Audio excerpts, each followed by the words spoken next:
Well, let's call this, excuse me, good morning, everyone. I think we'll call this meeting to order. Excuse me.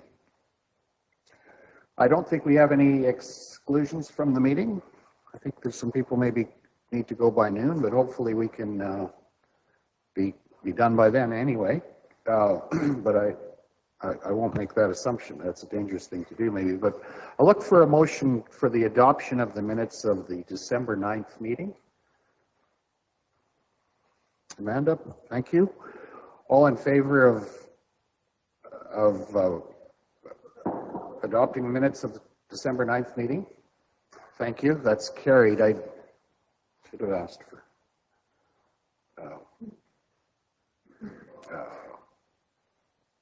changes, but I didn't. Anyway, that's fine. Are there any post-agenda items for today's meeting? Matt, please. We'll have one land matter in camera. Okay, thank you. Yeah, and I'll want to bring up one item in camera also. Two additional items for in camera.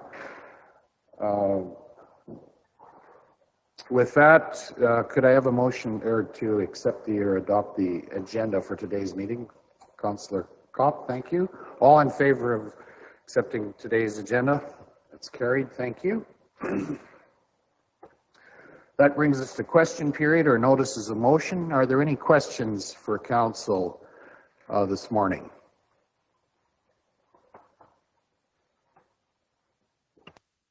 Seeing none, we'll continue. There will be a delegation regarding the Kitsim hydrogen project. We will move to that at 11 o'clock, but until then, let's move on in our agenda to item number 8, the agriculture services business. Number 8.1, the Calgary Stampede Family Farm Awards. Mr. Green, please. Welcome. Thank you. We have Morgan is watching the live stream right now to make sure that nothing goes awry. So if I have to burn out of here, that's probably why.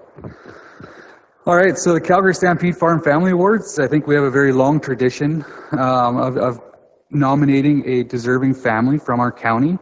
I did include the past farm families just as backup information. We've got some amazing farm families in our county that fit the criteria very, very easily. We've had that, because we have that luxury, we've tried to kind of move the nomination around the county. So you can kind of see that's why I've outlined the past winners by their division, just so that when we're considering this nomination, then we think about the divisions that might not have as many winners in them yet. I believe we actually probably have some members on council that have been past winners, so you guys have a good understanding of the program.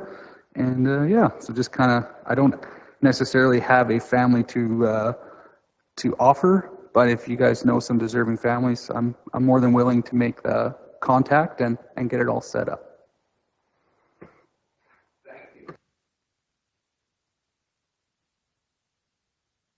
Thanks, Todd. As someone who did attend that, I think the first year that for this area, it's an excellent program, and I did attend a few times as an MLA, and an excellent program, and I'm glad you're continuing to bring that forward. So you, council, can consider families at this point. Is that what you're suggesting, that we make suggestions? Yeah, I think that would be. That would be perfect in my opinion. You guys probably know the divisional, farmers as good or as better than I would, for sure. And yeah, just when I look at, our past winners over the last 20-some years, there's a few areas that have less winners than others. So Division 3, Division 5, 6 and 7, 10 all have 2.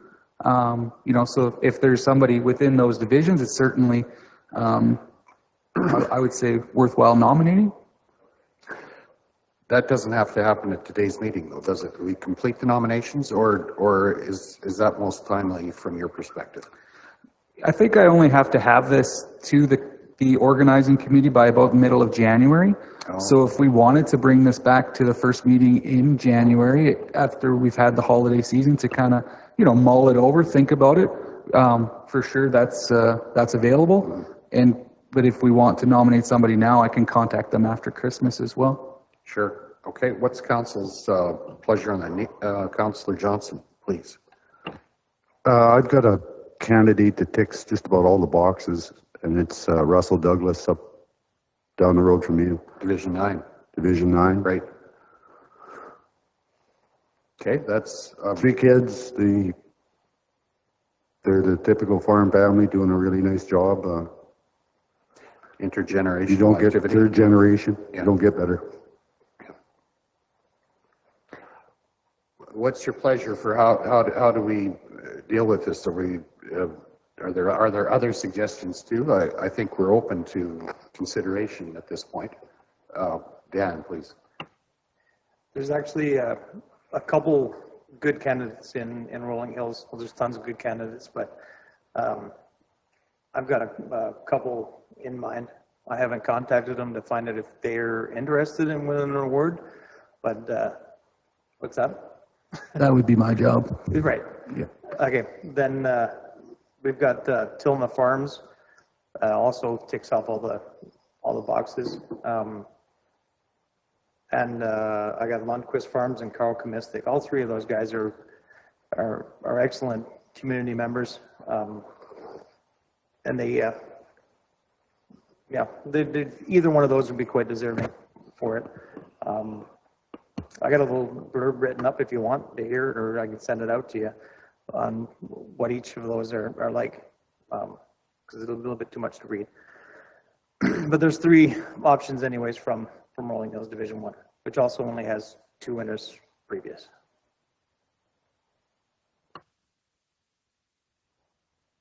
Councillor Christman, please. We have a list attached to the previous winners, if you go to page 2, and these are folks that have been recommended or nominated in past years. So I wonder if you've considered those as well in your deliberations. I mean, it's a tough one to pull one out of such a large county. Don't know how you do that, because I don't know people necessarily in Div 1 that, and you wouldn't know people in Div 6 possibly. So it's a tough discussion. Councillor Johnson and then Councillor Unruh, please. I'm just wondering, Todd, with this, how much weight is put on continuing farming? Because some farm families have more of a legacy going forward and others are more wrapping it up. What's the weighting on that? We're looking for, how is the weighting? Yeah, no, it's a good question, and the Farm Family Awards is really a mechanism to tie the urban and rural together, to promote what happens in the rural, the farm family specifically. I think the organizers put a lot of weight on community involvement, as well as earning your living in the rural environment, so agriculture primarily, and also living there. So the multi-generation is a good point, and but I don't know that there's a weight versus how close you are to retirement versus just right.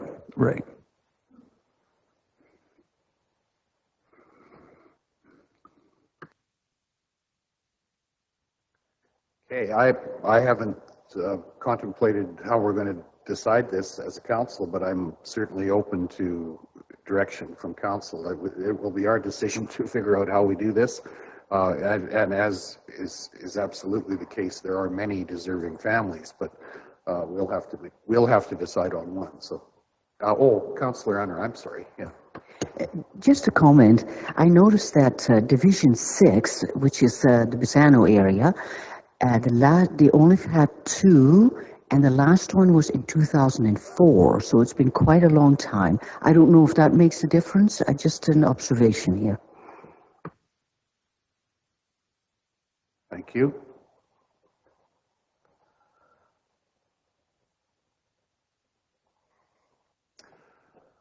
What's your pleasure? Does someone want to make a motion? Holly, please. Well, I think it kind of has to wait. We're going to spend a lot of time talking about this. If Dan already has 3 potential families and Neil has 1 and there's other ones we're talking about it, I don't think it's on the day before Christmas. I want to spend a lot of time debating this. I'd rather that perhaps we can circulate some names among ourselves. Is that appropriate to do that and we can talk about it next meeting? I'm comfortable with that, Neil. Yeah, I'm 100% with that. It's a hard decision to make. Sure it is, and it's not a judgment factor. We just simply have to pick one out of a multiple deserving or credible options, which is a great problem to have. But I think that's a good idea. Let's contemplate this, and if Todd, you're okay with that, we'll try to bring it to a decision at our next meeting in the new year. Good with that? Yeah, I'm really good with that. And I'm not sure, if you guys are deliberating or sending information on great deserving families over the holidays or things like that. Maybe just keep me in the loop, and then I could have some of that backup available for us on the 6th. It might be a late entry because I think Ariana wanted stuff in before that, but she loves late entry information. Okay. Okay, if council's good with that, that will be our direction, and there'll be dialogue on that through the course of the next weeks, I'm sure. Thank you. Further. Perfect. I do apologize for taking up so much of your time this wonderful Christmas season, but tis a good time to do some work. So the resolution package, I think most of you were able to attend RMA. Resolutions for Ag Service Board Conference are very similar. Municipalities and Ag Service Boards from across the province are able to bring forward, information or recommend, request change through different levels of government and programs. And that's kind of what this resolution package in front of you does as well. I guess a few things, and I kind of wrote them a little bit in the discussion there. We need to first deliberate the resolutions if we are kind of yay or nay. And the reason we kind of have to do that, which is different than RMA, is that we only get 2 votes per municipality. So whoever goes to the Ag Service Board Conference, only 2 of us get to vote. And when I say us, it's not me, because it's a political agenda. So I think that's the important part about the ASB resolutions, is that we kind of have a consensus when we go there. It has happened in the past where we didn't have enough information to make a judgment before the conference, and we've had to listen to some of the deliberations and then chat with the group that's at conference to kind of come up with our municipality suggestions. So if there's no questions on that necessarily, would you guys like to just go through the resolutions a bit? I think we have time to Sounds really good. All right, the first one, the vegetation management on Alberta provincial highways. This one has, and when you look at the background information, it continually comes up not year over year, but quite often. Locally, we've always had an amazing relationship with our highway, Alberta Transportation, as well as Volker Steven, the contractor from our area.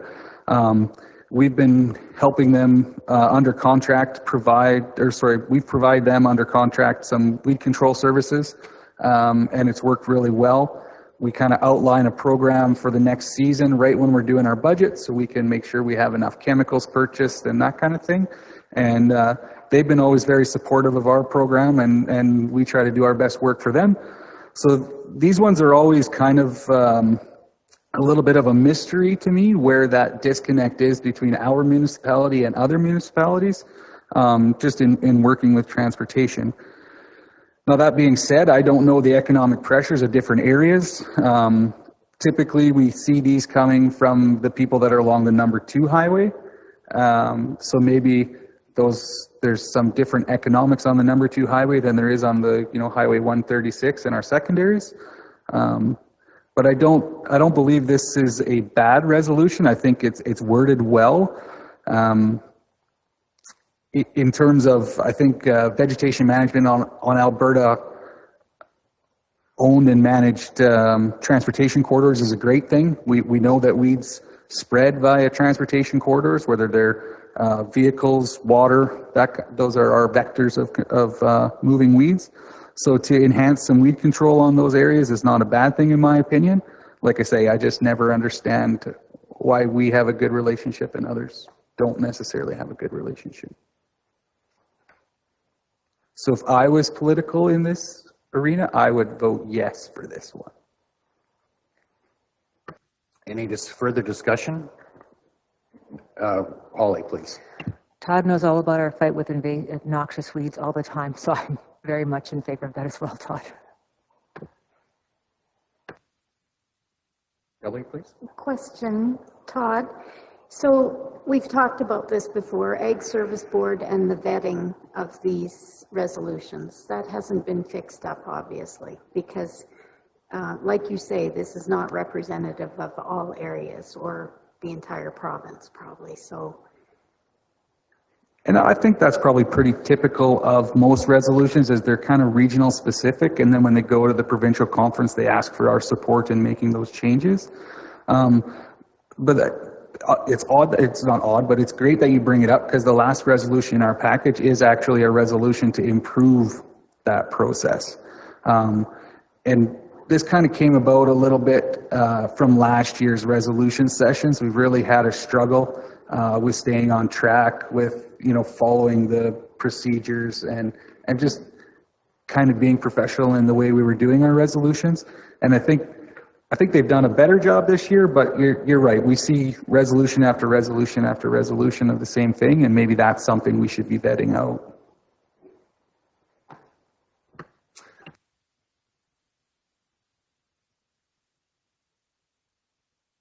Yeah, I don't think we necessarily need a motion for every single one, but just like general nods. I take some notes and then I make sure I bring those so we don't forget. Sure. Okay.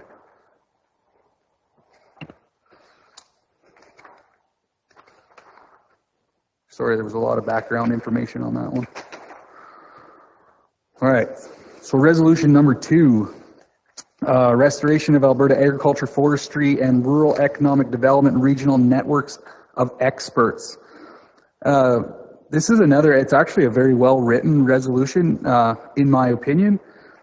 I don't know that this ask will ever be answered the way we want it to be.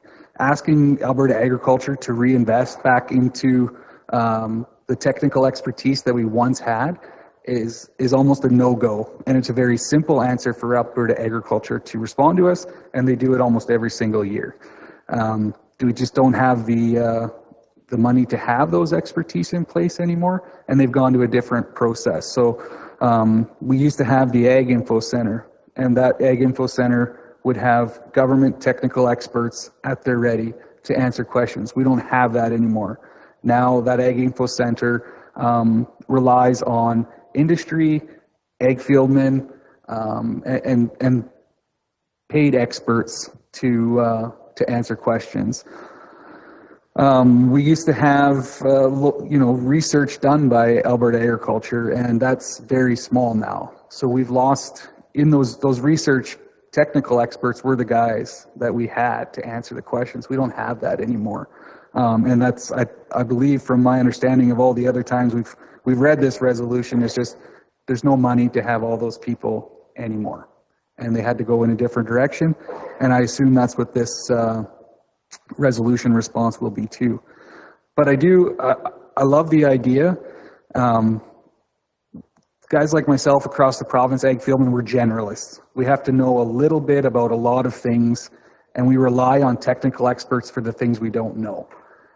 So I really appreciate the ask in this, because those are the technical experts that I have to go to when it's anything from new research on club root to soil conservation, feeding cows, weeds. I mean, it's constant, right? We know a little bit about everything, but we don't know a lot about necessarily anything. So I do appreciate the ask, and I think in my head it's a good ask. I don't think it will ever get answered the way we want it to be answered. Alberta Agriculture is not going to jump up and down and say, you know what, you asked, we're going to put these 100 guys back into place. I don't think that's where we're headed.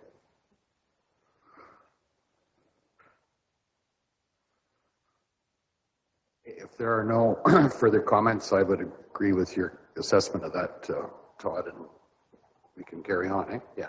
Sure. So that's like a nod for yes, but we know what the answer's already going to be.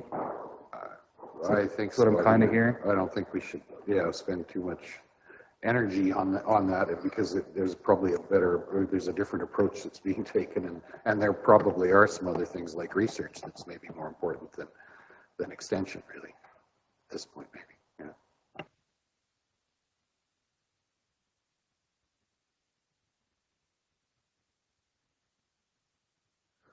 All right, so resolution number 3 is celebrating Canadian Agriculture Day in Alberta schools. Cypress County has been beating this drum for a long time to put agriculture education back into curriculum, and maybe not even just putting it back in, but having more of it. And it's a wonderful idea. I really appreciate Cypress County doing this. They push it all the time. And I don't know why we wouldn't support putting more ag education back into Alberta's curriculum.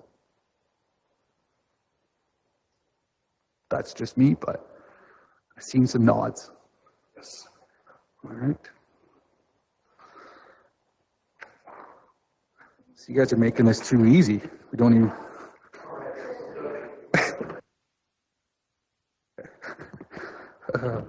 All right, so then resolution number 4, properly managing ungulate populations. And this comes from Saddle Hills County, which is a part of the province that I don't know a lot about, outside of I know a lot of hunters that go that direction for big game.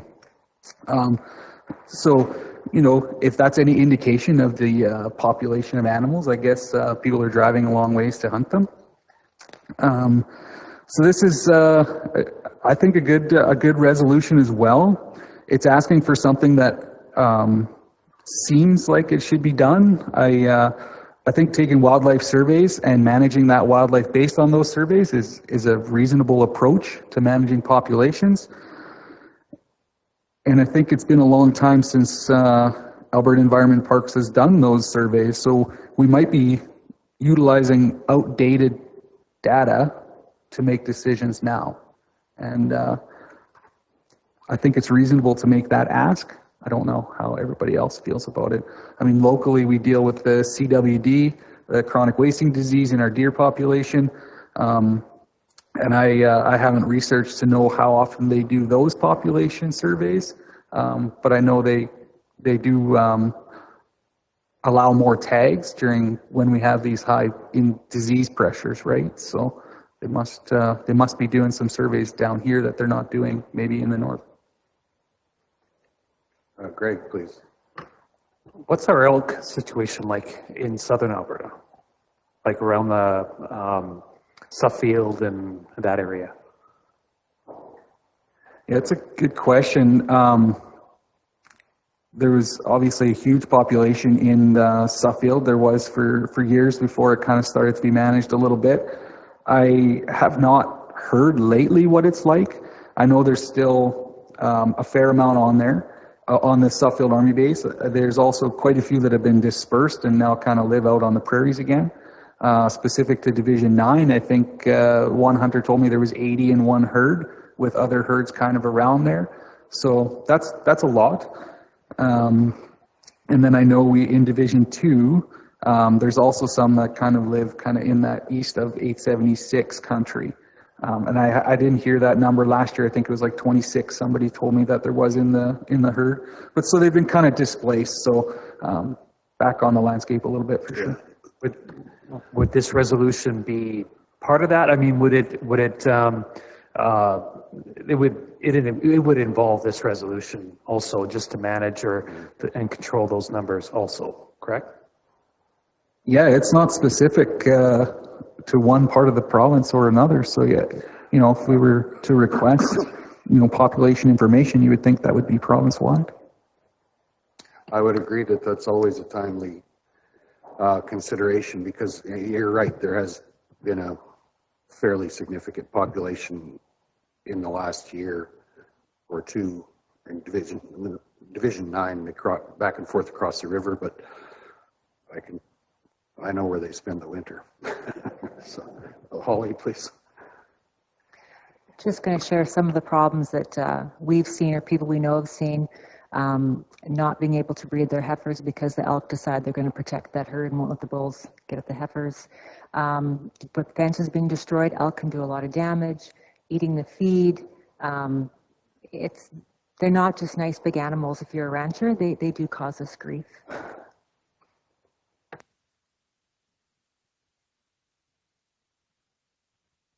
Yeah, I think that's a good resolution, and for its general application too. So yeah. All right, we're doing good.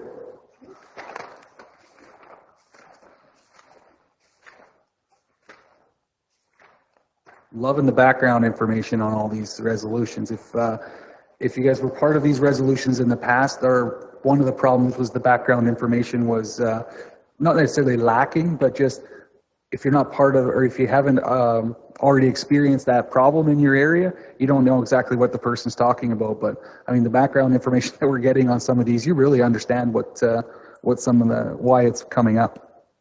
All right, so I'm not sure how everybody feels about resolution number 5, the exemption of natural gas and propane for agriculture under the Greenhouse Gas Pollution Pricing Act. I don't know why we wouldn't support this from the Ag Service Board to not pay more carbon taxes on natural gas and propane. But that's, again, just me.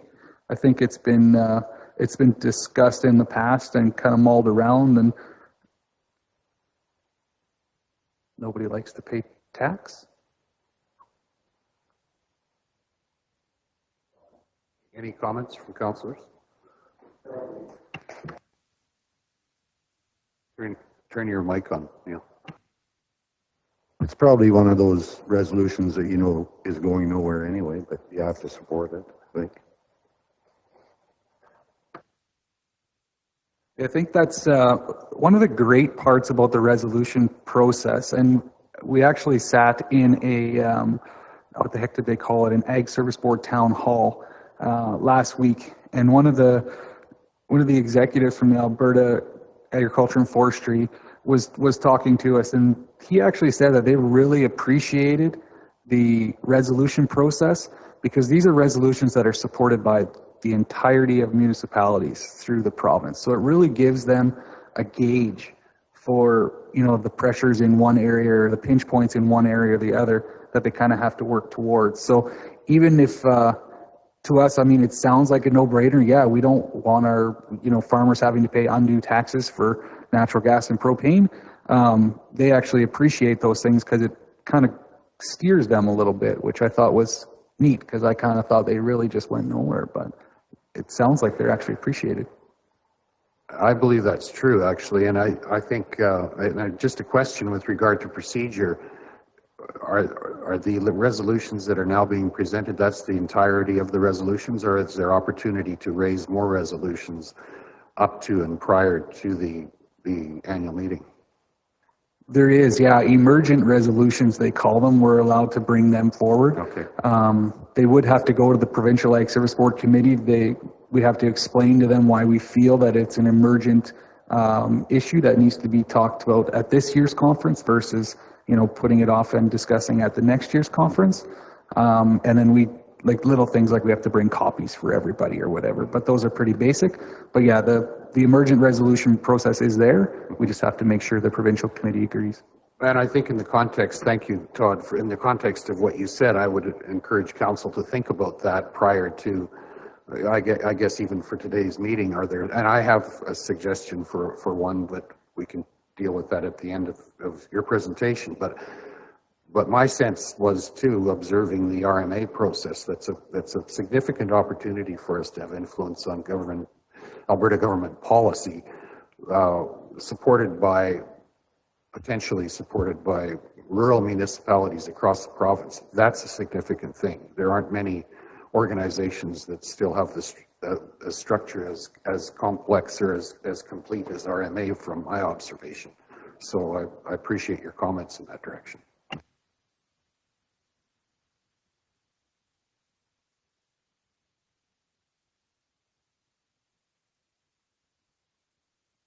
So I'm going to tick the yes button.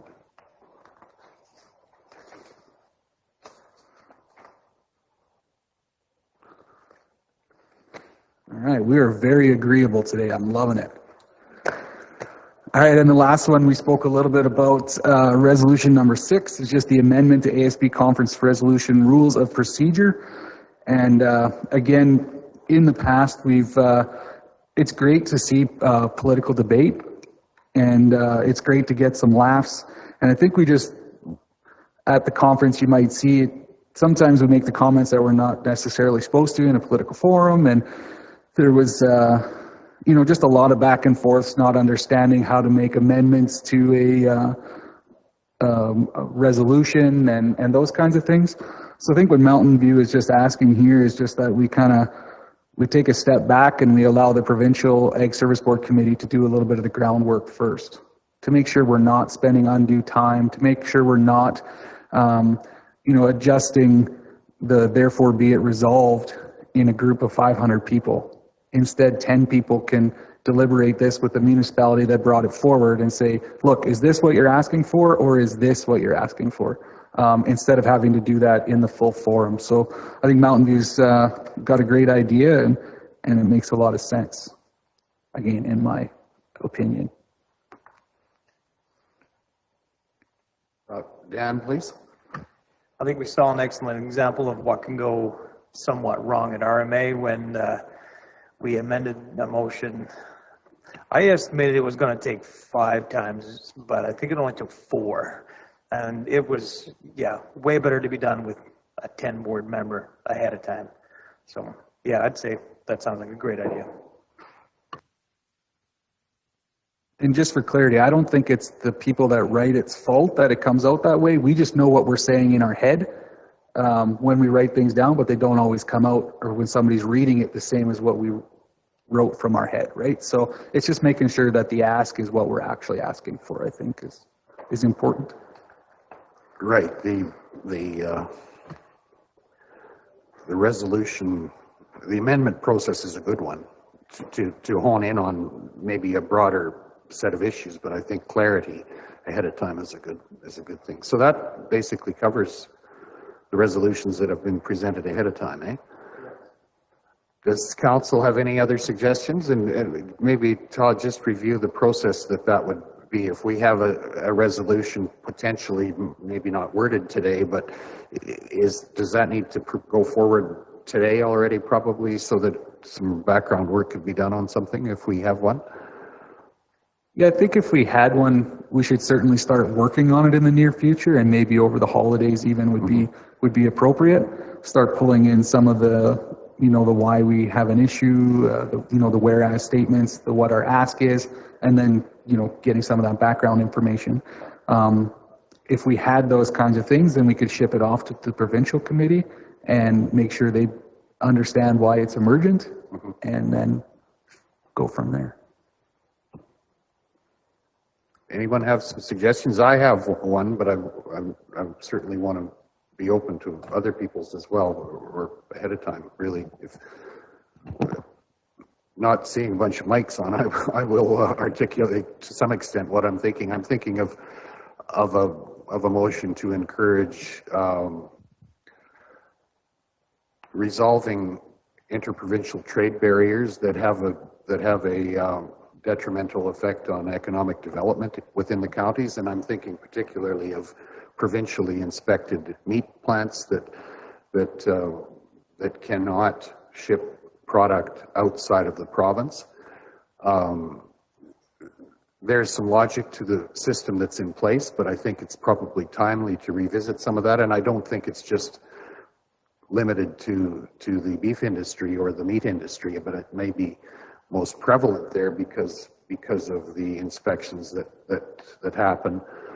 But I think there's some potential for some of that maybe to be streamlined so that to broaden the opportunity. And I think it's opportune at this point because I think there are more operators that are doing, you know, maybe branded products that could go outside the province if there was capacity, and there is limited capacity for federally inspected packing plants, particularly.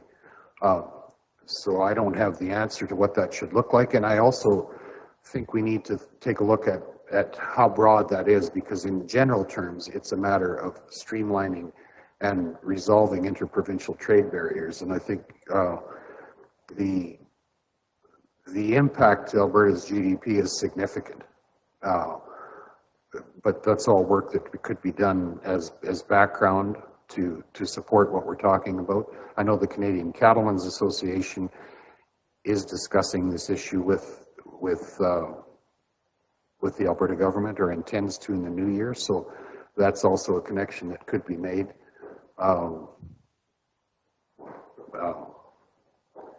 Is that enough information to put it on the table? No, please.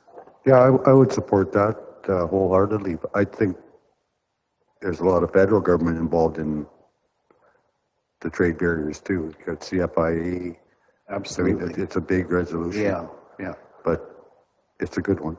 Yes, and I don't know what the resolution is, but it will ultimately be, but it might be some regionalization of approvals or pilot projects that could start to move things forward. And that, you know, I don't have background on that, but I think there's some good work that could be done ahead of time on this, and then it could go to ASB and maybe even to RMA, the next RMA meeting. And I think it ties in with your comments earlier on the opportunity to raise the profile of issues that we think need to be addressed by the Alberta government to get support from across the province. And I can guarantee you that there are small abattoirs all across the province who would see opportunity in that if it was available. So just a question, what came to mind while you were talking was, to use this government's terminology, it sounds like reducing red tape. Absolutely, yeah. But it is a system that is partly regulated by the federal Canada Food Inspection Agency, and I'm not discounting the work that they do. I'm just saying that you know, there's a line at our borders within which products that are provincially inspected, and I say that in plural, I don't know what all those products are, that are safe to our borders.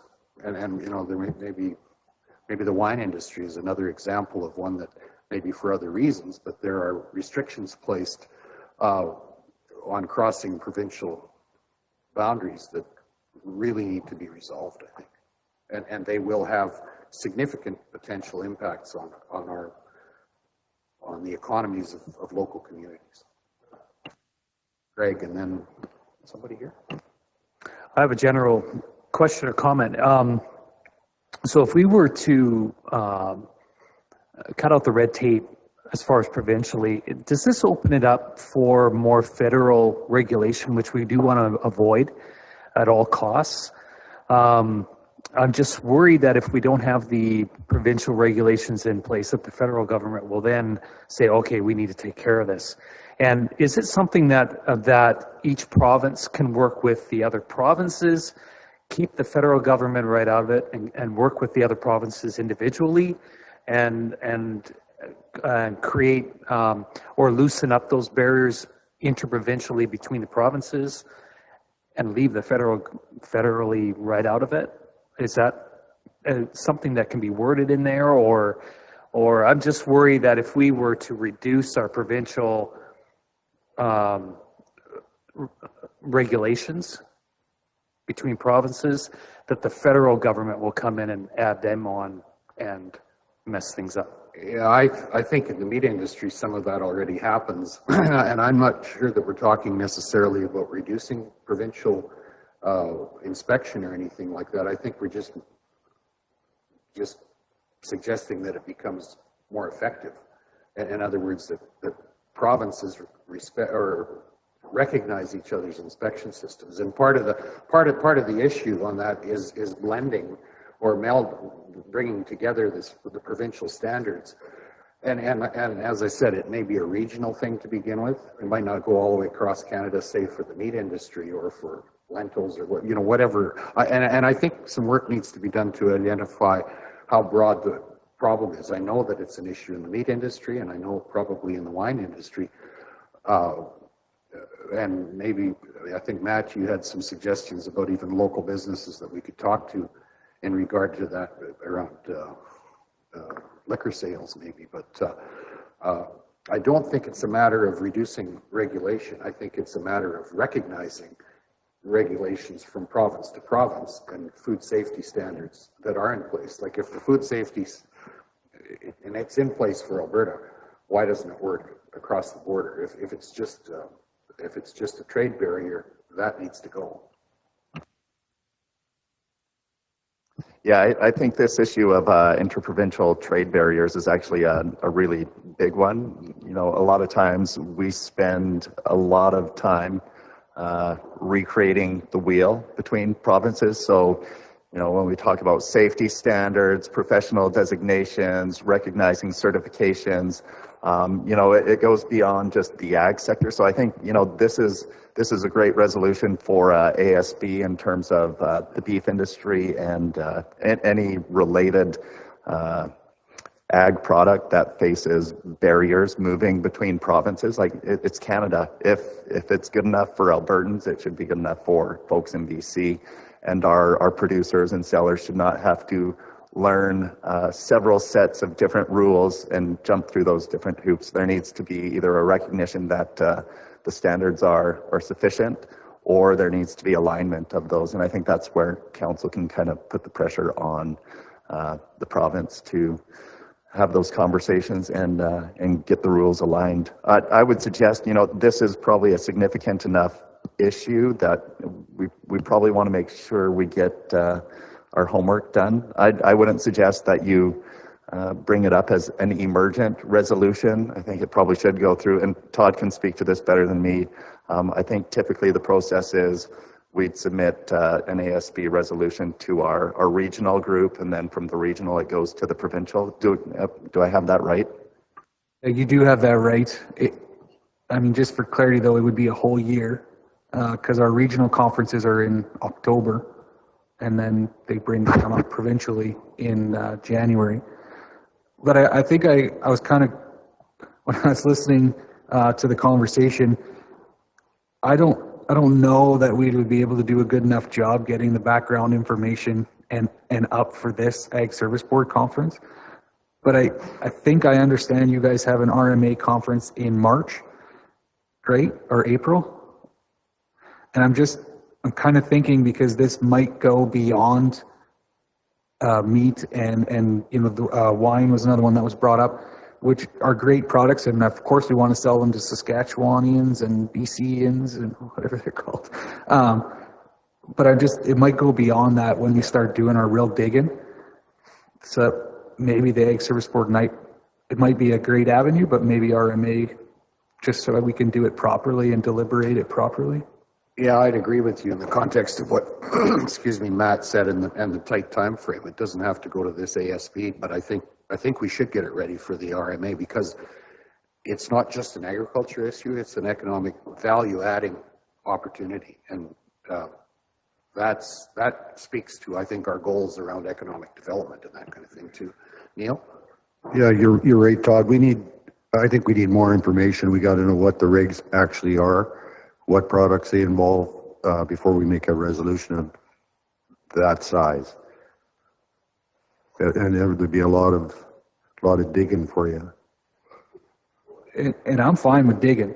Sometimes my wife tells me to stop digging, but I think when we talk about like interprovincial trade, I mean, that's some big heads that are going to have to contemplate that as well, right? And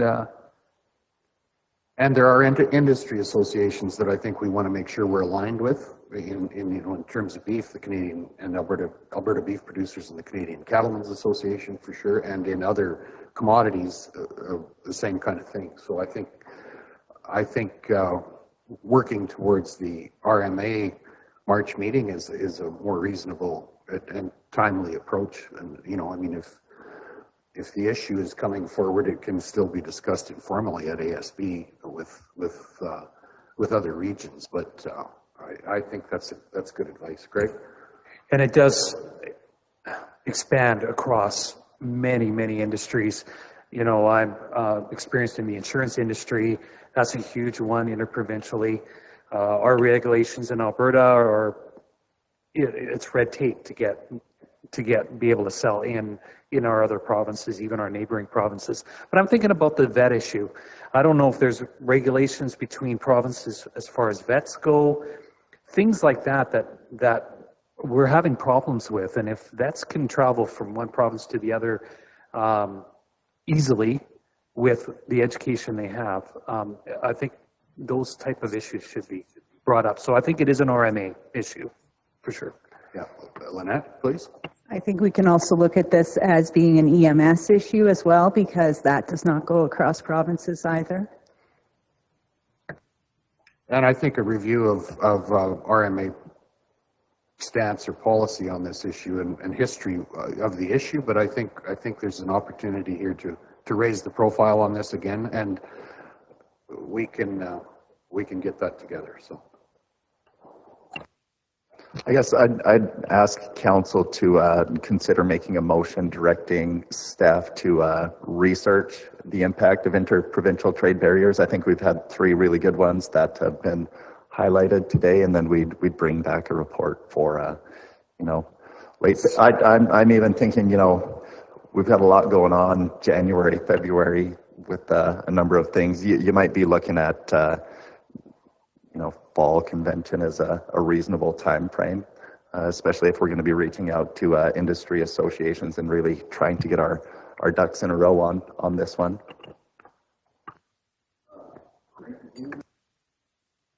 I was just going to make the motion, but you go ahead. I'd like to make that motion to proceed with drafting up a resolution for this, for the RMA, not necessarily this spring, but maybe the fall. I think to do a proper job that it would need to come in the fall. So I'd like to bring that up.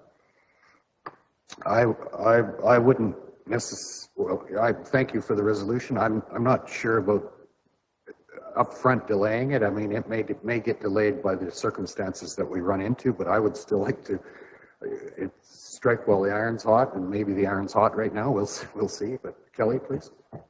So my fear about making it so big and so broad is that it'll become diluted and we'll lose the impact. I feel like your initial point was the beef industry. Should we not focus on that and we can broaden out later? But what if we instructed staff for now to, and this is up Todd's alley in ASB, to focus on the beef industry for now, and do a job of it, and then as council we can broaden out to the EMS and the wine industry and the soap industry, or whatever the product is that is being blocked at the borders. I just worry about it getting to be too big and too watered down, and then it gets lost. I think that's a good point. Neil, please. Yeah, like you alluded to, Arnold, the cattle associations are all in this. It's bigger than just this council for sure. So for us to go out and start rocking the boat before we have all of the information Todd's going to get, I think would be really premature. I agree with that. I think there's kind of 2 things here. There's the general issue of interprovincial trade barriers, which has many branches and aspects to it, and then there are specific things that are probably, and as Kelly pointed out, the beef industry being one. We can look at broadening it some, but I think we can keep it as specific as we need it to be, and also as general as it needs to. Maybe there's two aspects to this, or two resolutions even in the end. But I think the direction for staff to pursue this is a good one, and just maybe let's not limit it too much to let's keep it specific but general as well, if we can do that. So I'll make an amendment to my motion. Are we thinking to bring a contingent motion to, or a resolution to this meeting at the end of the month, or make it for our RMA that comes up this spring? Matt or Todd? I don't think you want to put anything on this ASB agenda as emergent. Reviewing their the Provincial Agricultural Service Board Committee's rules of procedure for bringing emergent resolutions, it needs to be like an emergency kind of a thing, right? So this is, we have a general rub related to interprovincial trade barriers. I don't think you need to try to get it on this January conference agenda. I would agree. And I think, you know, there's probably going to be things that we learn in the process researching this issue. I take the point, and I agree with you. You're going to want to be pointed on some of the ones that you want to sink your teeth into and really push. But I think you might actually end up with a couple of separate resolutions, a general one to reduce all interprovincial trade barriers, and then a couple of the specific ones that you really want to make movement on. So does what we have on the table give staff the direction to pursue the issue both generally and specifically, and come back to us with options? Is that reasonable? Yeah, I'll change my motion just to direct staff to proceed with a resolution. Okay. On the ag side. Yeah. Yeah. Are we clear enough on that? All in favor of that direction, please indicate. That's carried. Thank you. Thanks, Todd. Thanks, guys. Really, it sounds like fun. Arno, I might pick your brain about for some of your contacts with specific to CCA. All right, so without stealing Arno's thunder, I only need two more things from you guys today.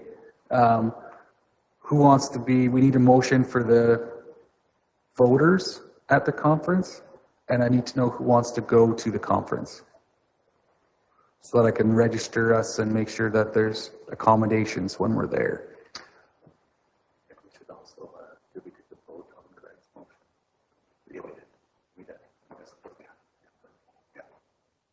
Okay, we are all members of the Ag Service Board locally. Who is, Todd needs to know who's planning to go to the convention. Maybe just raise your hands. Okay. Looks like 8 of us. Do we need to have the voters identified today? Just who wasn't coming? Pardon me? Who wasn't coming? Dan and Lynette, right? Okay. When I register everybody on the registration sheet, I have to outline who is the voter, typically. Okay, who do we want to be the voters for County of Newell? I would like to nominate Neil and Arno to be our voters there. Okay, Councillor Holly Johnson has nominated Neil and myself to be the voters. Any further discussion on that? Is that acceptable, or is it, we want to broaden it? All in favor of Neil and myself being the voters, please indicate. That's carried. Thank you. That's efficient. We got that done. See how easy that was? that it? That's all I got. And just so you guys know, I do struggle with how much background information in an RFD that you guys want or need, or all the rest of it to help make any decisions. So if for some reason I don't go into enough detail about past things, or you want me to explain some of our past reasons why we made decisions, like specifically to, you know, things like the Farm Family Award, it's pretty brief. And I don't know how much information you guys want me to jam into an RFD. So if there is more information that's required, feel free to let me know. That's it. Thank you, Todd, and appreciate your input this morning. And Merry Christmas. Thank you. It's about 5 to 11. I see Mr. Bietz is online. Are we ready to go into the presentation, or you want to take 5 minutes and then come back? Take 5 minutes, okay. Are you good with that, Brian? Good morning, Brian. Good morning, everybody. Can you hear me all right? I can, and I'm suggesting that we reconvene. We're going to take a quick 5-minute break and then come back together a couple of minutes after 11. Are you good with that? Absolutely, no problem at all. Good, thank you. Introduce you a number of ways, but I'll ask you to introduce yourself. But before we do that, I'm going to introduce, or have the council introduce themselves around the table, and I'll ask that we start with. We may have lost Brian. Oh, we lost Brian. I see that. Todd, did we lose Brian? Is that the signal I was getting? Yeah, it looks like he disappeared. He might have hit the disconnect button instead of his camera button. Oh, he might have. Yeah. I did not kick him out. No. Thank you. We'll wait for him for a minute then.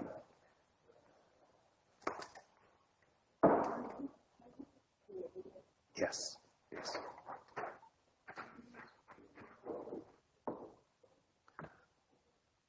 Todd, can you hear us? I can, yes. I had muted Brian and the council room just while you guys took a quick break, and somehow Brian has exited. So I'll maybe try and get a hold of him. Ariane, if you have his number, I could do that. Okay. Interim, Matt's made a good suggestion. Let's go to item 9.2, request for a letter of support from the Alberta Elks Association Provincial Conference, which is proposed to happen here in Brooks on June the 2nd to the 4th, 2022. They are asking for a letter of support from the County of Newell. Kelly, do you have a motion in that regard? Yes, please, I will make that motion. Thank you. All in favor that we support that with the letter of support, please indicate. That's carried. Thank you. Oh, sure.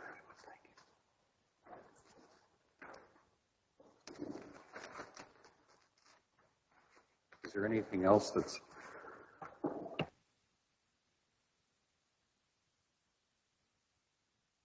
Let's take item 9.3 until we get our presenters back.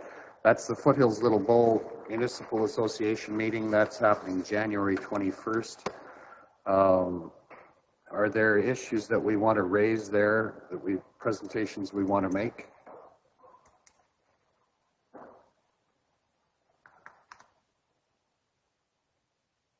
Neil, please. I just need a little more information about what exactly that is.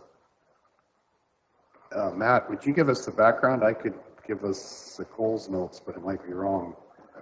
Lacking experience as well. So. Yeah, I'll give you the Coles notes. That might be wrong as well. But Foothills Little Bow is the Division 1 of the RMA. So, you know, us across to Foothills County and the MDs south of that. So they're getting together here in January, and they've got the request for, you know, any potential resolutions you want to take to RMA. This is the meeting where we present that. And then they've also asked if you want to make a presentation or you have any ideas for people who could make a presentation, let them know by December 31st. So The clock's kind of ticking for you to be prepared on any of that. Kelly, please. So this meeting is twice a year, January and September. And it's where we would lobby our South councillors to get on side with what we're taking to RMA. Right. So our discussion previously it's all in timing, right? Right, a little premature maybe, but we may be able to raise the issue informally there. Right, and give them a heads up that it'll be coming in September. Yes, yeah. And then we'll have them on side in September for November to go to RMA. Right. Okay? Okay. Mm-hmm. And we, different than ASB, we have 2 votes at ASB, doesn't matter how many delegates we send. With this one, each delegate has a vote. Right. So if we go with 10 votes come from the County of Newark. Okay, on January 21st. On the 21st. Right, okay. Lynette, please. Kelly answered my question. I was going to ask about delegates and how many of us should be going. Okay, Dan? Would this be a good place to bring up a resolution for a more general interprovincial trade barrier resolution? I think it might be. I think the consideration is that we might not be ready to put it in writing and have the background information ready yet, but we may be able to signal to them at least that we're working on that. Is that reasonable, Matt? Is that do I understand that right? Okay. Ellen, please. And also remember that everybody has an individual vote, meaning we don't all have to have the same vote. Right. So if you feel strongly about a certain issue and the other person does not, it doesn't all have to be the same. Right.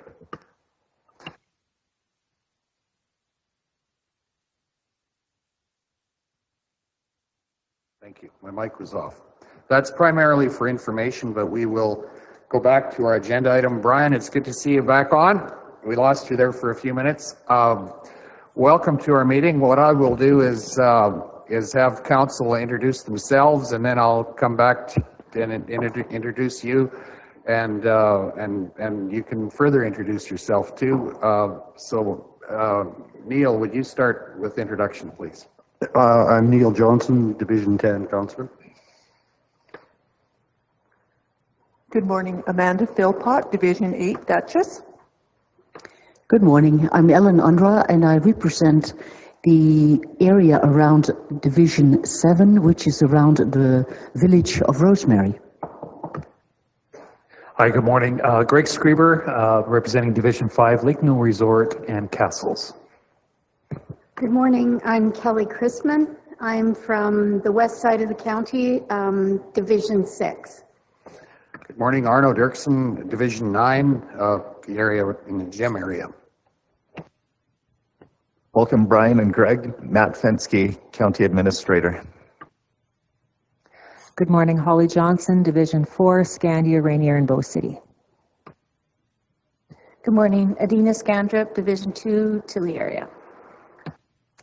Good morning, Dan Short, Division 1, Rolling Hills. Lynette Kopp, Division 3, the Patricia Millicent area. Hey, Brian Santa from the Bolton. Happy holidays. Thank you. Ariana Nielsen, Executive Assistant. Okay, thank you, everyone, and welcome, Brian and Greg. Brian, I've known Brian for quite a number of years, and broad involvement in a number of different industries, NRCB for a period of time, did some work on the Bow City Coal project and a number of other things, and now working on this hydrogen project. I appreciate your willingness to educate us on what the opportunities are and the specifics of this project, and further introduce yourself, Brian, and Greg as well, please. Welcome. Thank you. Thanks, Arno. As Arno said, my name is Brian Bietz. I'm just the Vice President of Corporate for IEPS Canada, which is a very small company that's focused on helping industries meet some of the new challenges that are arising, not the least of which, of course, is climate change. Greg, do you want to introduce yourself? Greg is our CEO.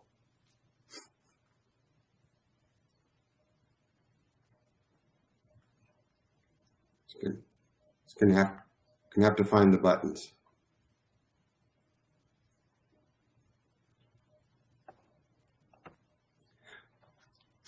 Well, okay. In the interest of time, I'll introduce Greg. Is the CEO of our company, has a long track record in the business of converting buying and selling electricity and converting electricity in turn into useful products like hydrogen. He and a third partner, we've got together to form IEPS, and really pleased to have this opportunity to explain our project and describe it to the council. And also appreciate the opportunity not to have to drive out in this darn freezing weather right now. This, even though electronics is not necessarily the easiest way to communicate, and certainly nowadays with this kind of weather, it's a real advantage. Arno, I'm going to see if I can share my screen here. Okay. And oops, there we go. So can you guys see that slideshow now, or maybe I should do this? Does that work for you, Arno? I can't see it, Brian, but you know, we all have computers, and we have your slide deck that we can bring up on our individual computers, if that helps.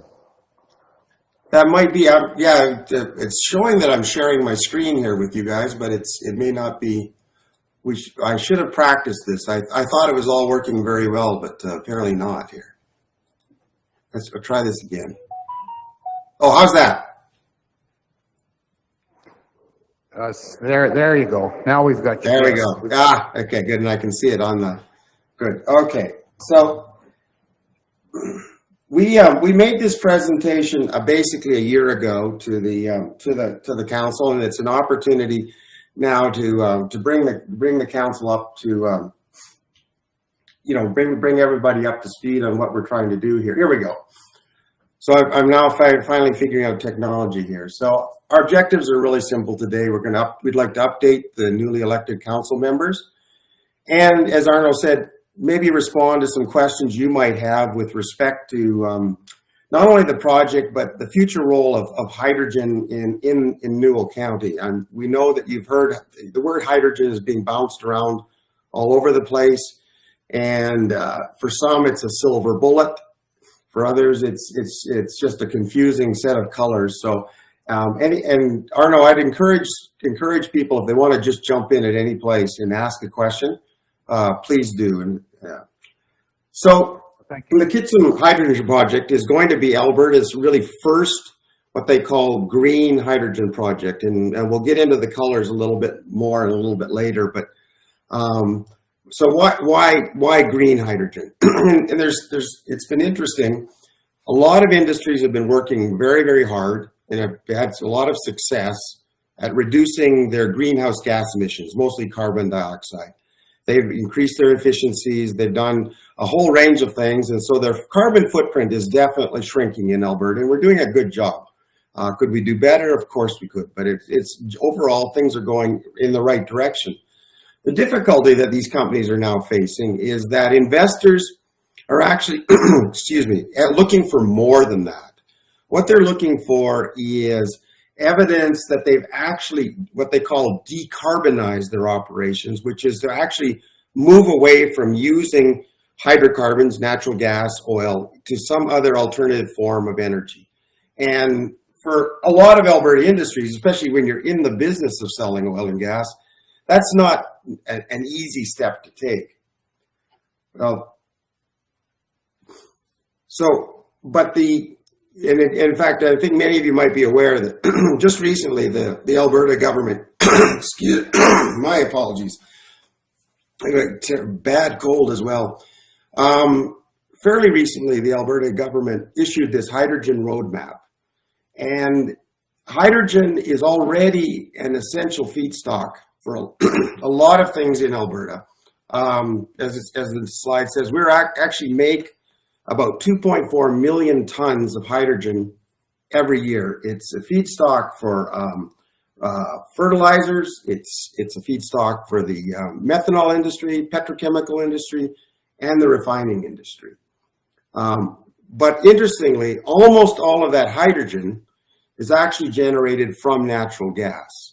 So when and using a thing called steam methane reformation, and that process basically produces a very large amount of CO2 for every ton of hydrogen that's resulting from the manufacturing process.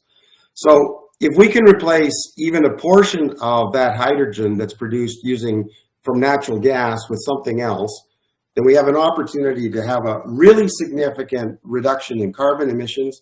We also have a really good opportunity to show how we're moving forward on this whole decarbonization process. So what the Kitsim project is about is what's called water-sourced electrolysis. And this is a process that's been around for a long time. It's commercially proven, but it's been, it has not caught on as much as it should have, in part because it's been more expensive, and it hasn't had the economies of scale that things like steam methane reformation have had. The process itself is very simple. It basically uses electricity and a membrane to break water as the feedstock into hydrogen and oxygen. There are basically no hydrocarbon emissions, no CO2 emissions from the process itself. And as the slide says, on a life cycle basis, when you use Alberta's electricity grid already contains a proportion of renewable power. And when you use electricity from the Alberta grid, water-sourced hydrogen has approximately 10% of the emissions that you would find from steam methane reformation. And when you use renewable electricity for the process, it basically has effectively zero carbon emissions. So why electrolysis? As we say, using water as a feedstock materially reduces operational CO2 emissions. At the same time, it's good evidence that the industry is moving to decarbonize. Electrolysis has some other advantages. For example, hydrogen can be added to a process in stages with minimal retrofit. It has the plants have very small footprints, which allows for easy siting close to places where there's demand for hydrogen. At the same time, it's interesting, the electrolysis process actually produces a second byproduct, which is pure oxygen. And the pure oxygen is also a marketable commodity and has some real value. And then finally, by blending water-sourced hydrogen into things like compressed natural gas for pumps, generating stations, etc., and even municipal uses, you can blend this green hydrogen into a natural gas, and basically you can gain some of the advantages of basically zero carbon hydrogen for municipalities and for a whole range of other industries. So why Alberta? Alberta is interesting. It has all of the attributes that are actually required for economic green hydrogen production. The two key ones are we have a competitive electrical generation power market, which is actually quite unique in North America. There are very few places that have the ability where you can buy power on an hourly basis. And it also has a predictable regulatory approval process and a large and growing supply of renewable power. And then at the last meeting, somebody asked me, and I wanted to make specific references, why Newell County? And Newell County really has all of the attributes that were required for building one of these facilities. You have a robust regional electrical power transmission system. You only have to look out your window to see the substantive transmission system that runs through the county.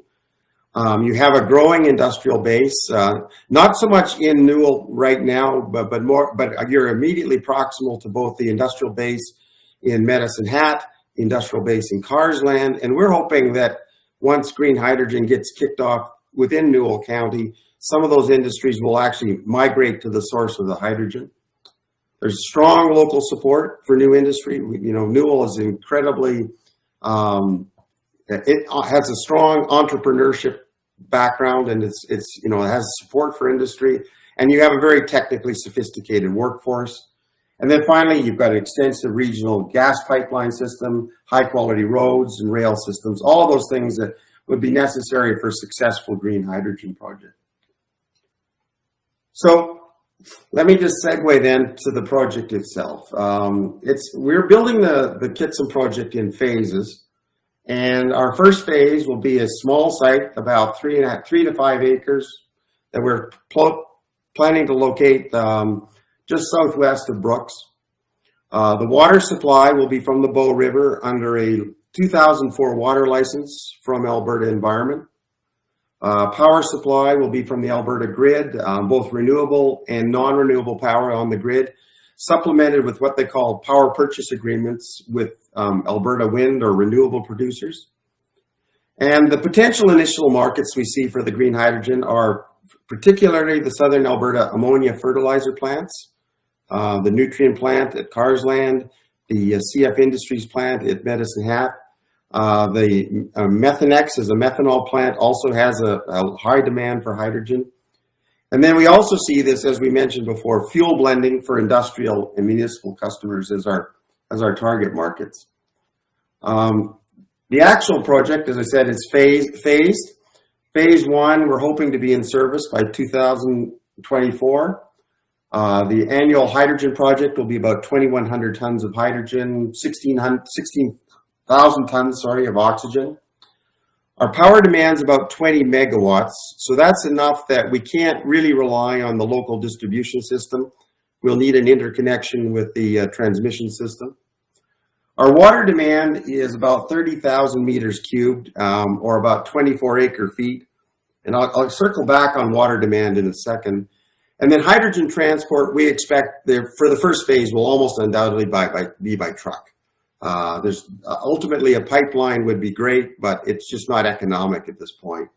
However, if we get to the full build out of the project in 2029, we're hoping to produce about 55,000 tons of hydrogen with quite a substantive increase in power demand and a similar increase in water demand, and hydrogen transport, we hope by then, will be by dedicated pipeline. I'll just circle back to water demand because I think that's obviously in Newell, that's a huge issue. And for some people looking and they say 660,000 cubic meters that seems like a heck of a lot of water. But when you convert it to acre feet, it's basically about the same water demand as somebody running a pivot on about a section and a half of land for something like, say, for sugar beets or for even for grain. It's not a massive amount of water relative to the amount of water demand that normally goes on within the county. So if you don't understand acre feet, it seems like a big number, but it's actually surprisingly small. So basically, in a summary, the project since the last time we met with the county, we've made a large number of steps. We've completed a long-term water supply contract.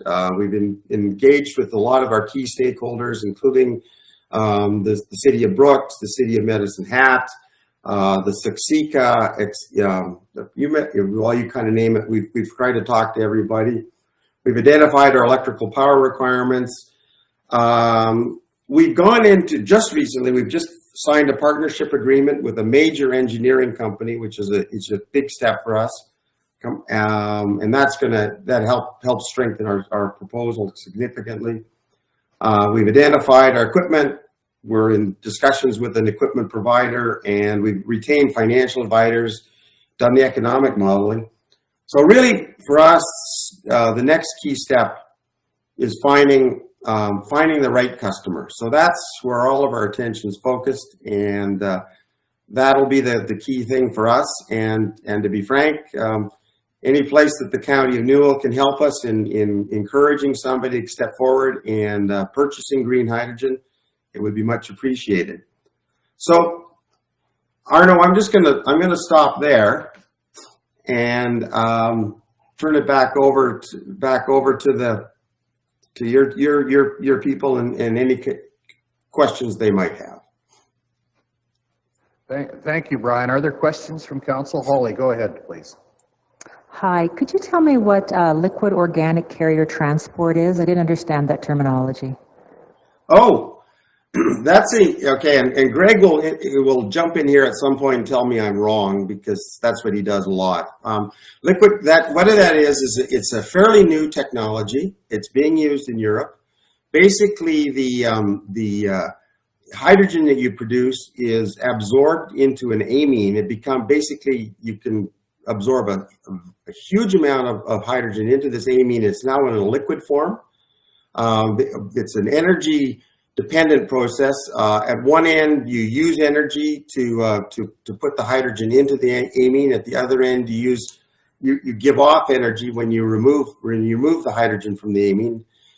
But it allows you to transport hydrogen basically in a liquid form, and it's significantly easier to handle in that sense. Holly, it's a new technology. We're just not quite there yet in Alberta, but it's certainly worth thinking about. Okay, thank you. The second question was, why are you looking at using wind power, given it is, I would say, less reliable than solar? What was your choice for wind? It's fairly simple. It's pure economics, Holly. Solar power operates, of course, during the day, and during the day, the price of power in Alberta is significantly higher. Those are the peak hours, peak demand, and the price is high. What we're planning to do is purchase power during what they call the off-peak hours, and that's what makes this project economic. So wind runs when the wind blows, and often, frequently, is running at night and basically bidding into the system at zero. So our PPAs with wind producers hopefully will offer them a much more attractive return on that wind than they're currently getting when they just simply bid into the grid at $0. Okay, thank you. Thank you. Are there, Dan, please. I've got a few questions. Number one, what infrastructure does the company currently own, or do you have anything yet? It sounds like you're looking at something, but do you have anything in place so far? No, we won't try to pretend we're something we're not. We're a very small company with a concept here that we're trying to move forward. Interestingly, Dan, we still appear to be the only company in Alberta that is moving forward with this concept, which means we're either idiots or we're ahead of the curve, and we're hoping it's the latter. The second one is with the generating equipment you're looking at. Is it quiet equipment? It doesn't seem like it would be a noisy process. And then what are the risks involved with producing hydrogen and oxygen in the same area?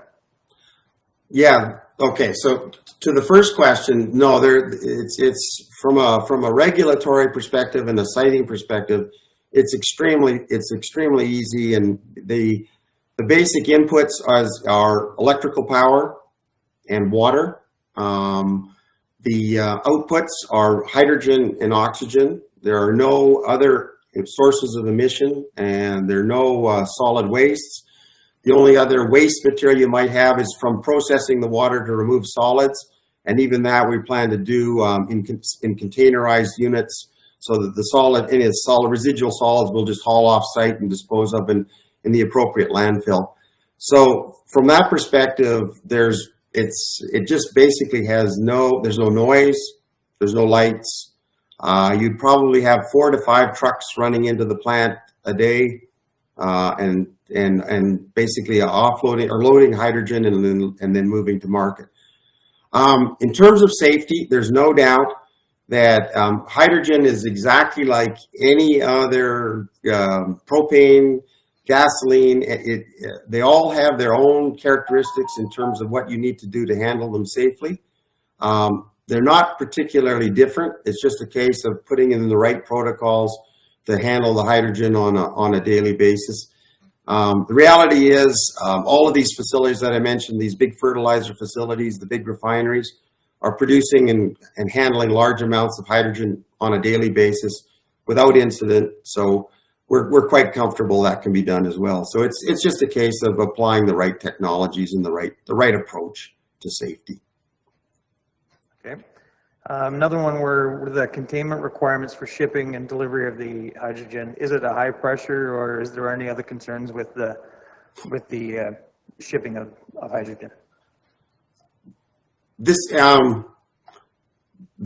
basically there really aren't. I mean, it'll be not the compressed hydrogen tankers are a little bit different configuration, as I understand it, than say a propane or an ammonia tanker. I think they're somewhat smaller, and you might have 1 or 2 or 3 or 4, even 4 vessels on a single truck. But it's basically the same technology. You're compressing the gas down, putting it in a compressed tank, and then hauling it the same way as you would with any other type of gas. Try to keep myself back on track here. Okay, with the process, does it use all of the water that goes in and convert it, or is there a certain amount of discharge that goes back into our system, similar to the way an RO filter works? So there's a bypass setting there that there's always discharge water. Does the production of hydrogen have the same kind of a thing? Like of that 24 acre feet you would be using, is that entirely being consumed, or is there some discharge? There's very little discharge per se. The water would come in, it would be treated up to basically a boiler spec type of quality, the way we do already for boilers and things like that. Then that water would be basically consumed within the process. So there would be very minimal water recirculation through the system itself. The last one I got is, what do you need from the county to make this a success? And I guess there was 2 questions there. Is the project going to go ahead for certain, or do you need to find the customers and support to make this a success? Yeah, it's the latter. Let me put it this way. Our financial advisors have told us that there is a tremendous appetite for this type of a project across North America. The difficulty that you have is before anyone's going to invest in a project like this, we have to be able to demonstrate that we have a substantive set of discussions with a potential customer. So we've put all of the technical elements of this project together. We focused on that, and now our focus is reaching out and trying to find the right customer to buy the hydrogen. We think our price point for hydrogen, we're competing on a price basis. We're basically competing with what they call blue hydrogen. And blue hydrogen is hydrogen that's made using steam methane reformation, and then they've retrofitted a carbon capture and storage unit to it. So they're taking the carbon dioxide that's produced during the process, and they're capturing that, and they're basically, either using it, more likely they're basically putting it downhole and sequestering it permanently. So all those things have costs, and so that increases the cost of blue hydrogen to a point where, well, there's various numbers floating around, but we believe that we've got our costs on the green hydrogen to the point where it's reasonably competitive, and given its additional benefits, we think it should be attractive to 1 or more customers out there. Okay, and then the last one is, what would you be looking for from a county to help make this kind of a thing a success? You know what?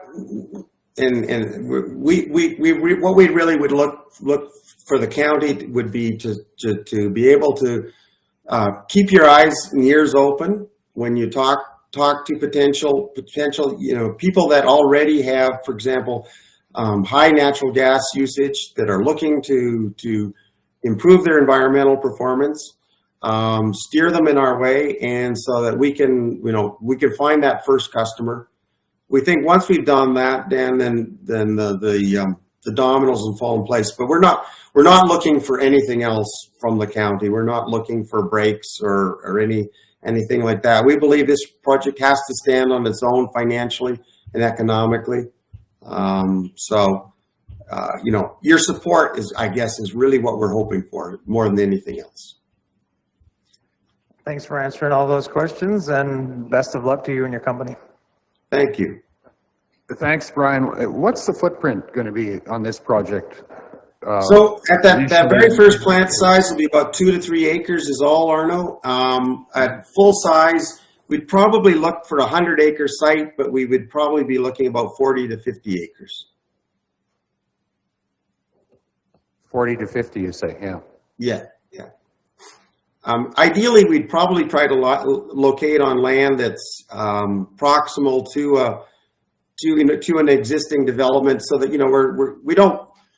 we're able to be quite flexible in our location. I mean, ideally, we'd like to be close to a transmission line, but we don't have to be right beside it. We can run transmission to the project.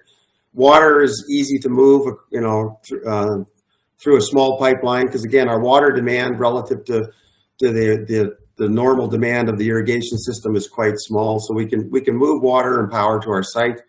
So we're quite flexible. I mean, we'd rather not drive trucks close to somebody's house, so we'd try to locate some distance away from someone's actual home. Okay, thanks, Brian. So you don't have a particular site targeted yet? We've had great discussions with the Eastern Irrigation District. We've talked to them about conveying the water to our site, and in particular, potentially using one of their existing reservoirs for our winter demand. We have a site. We had a site we picked. They've suggested an alternative site. We haven't wanted to waste their time. We're not quite there yet, but once we get that customer, we'll be back to the EID immediately and looking for a potential site. But it should be a fairly easy facility to actually physically site. Okay, thanks, Brian. Are there any other questions from council? Not seeing any, Brian. Thank you for the presentation, and wish you all the best in this initiative. I mean, certainly something that council is interested in from the perspective of enhancing the economy of the area, and also the exact kind of thing that you're working on. So we wish you well in that, and thank you for the presentation. And if there are things we can do to support, let us know. Will do, Arno. Thank you, guys. And we should say we already have worked with your staff I mean, obviously at some point we'll need a development permit. I should have said that. We will need a development permit from you guys. So we do need that at some point. And I want to just say your staff have already been extremely helpful. So, we really look forward to working with them as well. Thank you, Brian. That's mutual here. And with that, all the best of the season to you, and we look forward to progress and your initiative there. Thank you. Thanks, Arnold. Take care. Yeah. Bye now. Bye now. Thank you.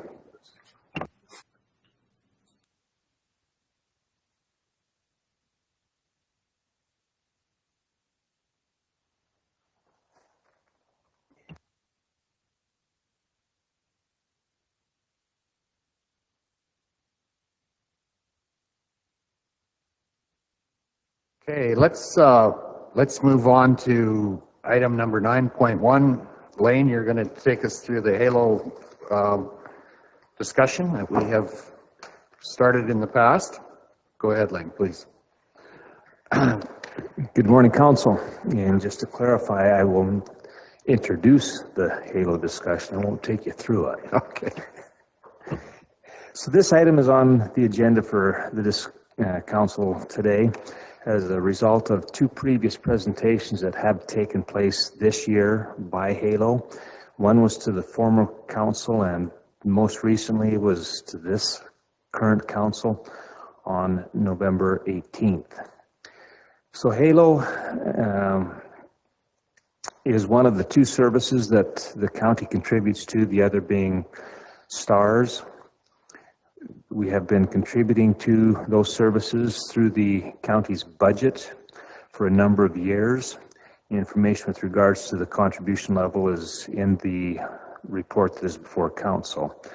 As an organization, HALO has certainly been impacted in a significant way, particularly their fundraising efforts during the last 2 years that have been spanned by the pandemic has had a really serious impact on their ability to generate income for their service.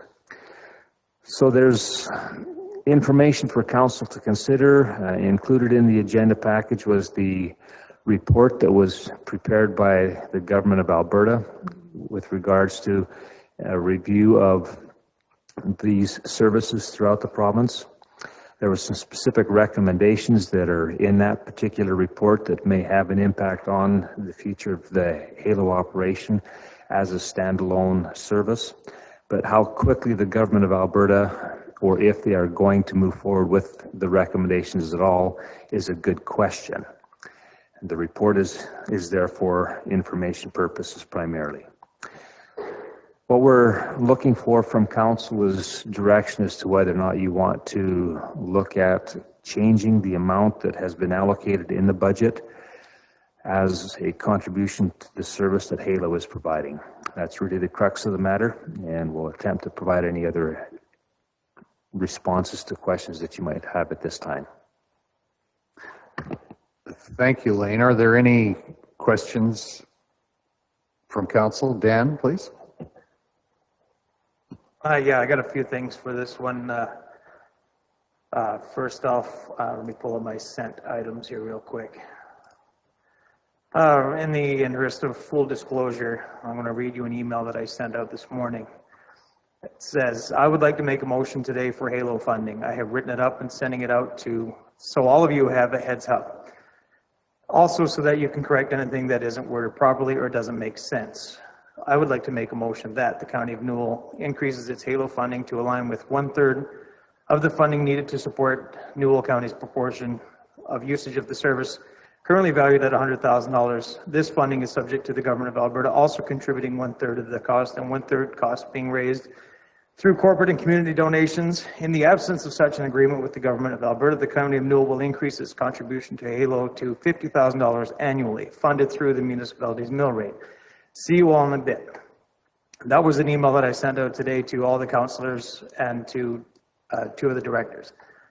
It was brought to my attention that that was possibly offsides and not appropriate. So first of all, in the interest of full disclosure, that was meant to, just as a heads up, the discussion was to be had here today at this meeting.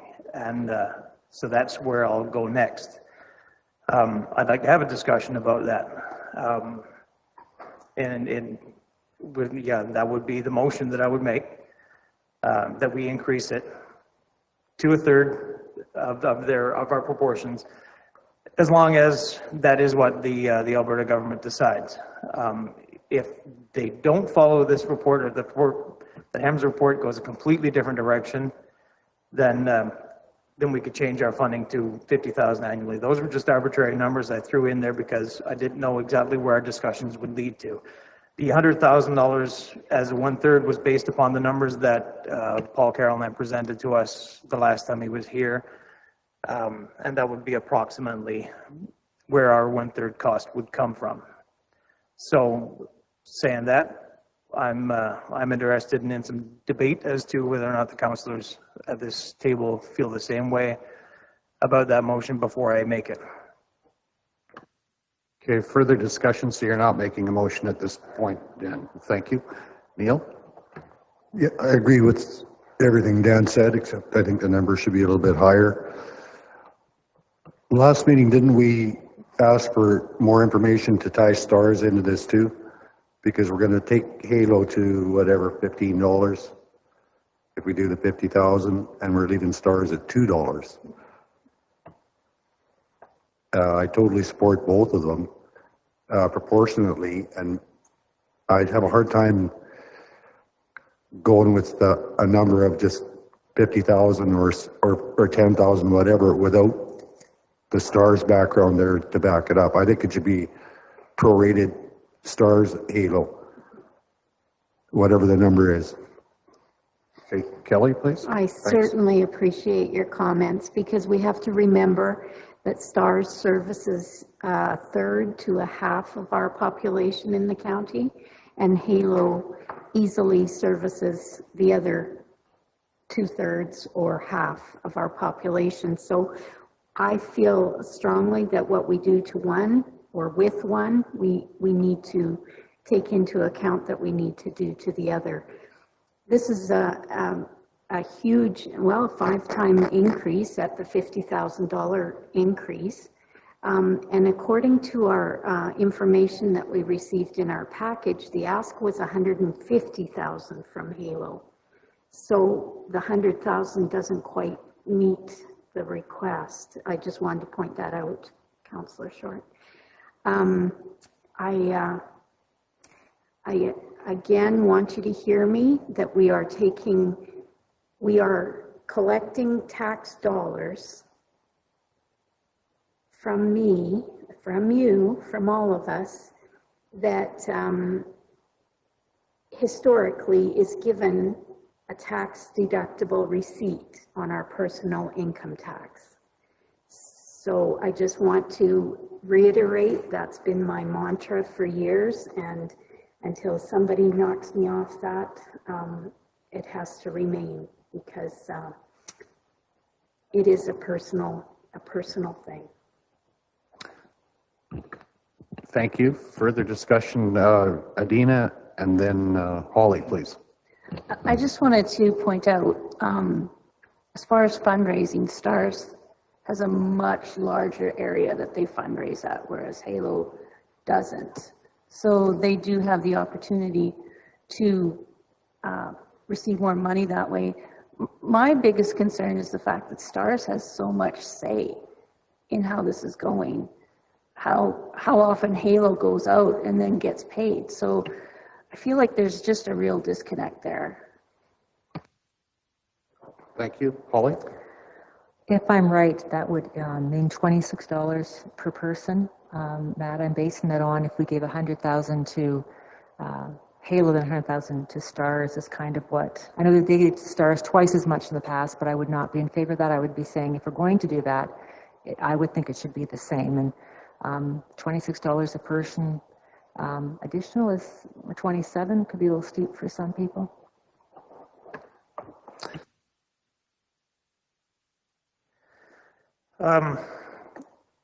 Two items. If you're looking at where the tax is coming from, yes, we're all taxpayers. Every person is a taxpayer. Every homeowner is a taxpayer, but so is the owner of every well site and every other thing that pays property tax. So if we're going to do it per head, then I don't think that's really fair. I think the tax should come straight across the board. Every farm, every piece of land that pays property tax counts into it, because every farm, every oil well, that all has potential to need emergency services.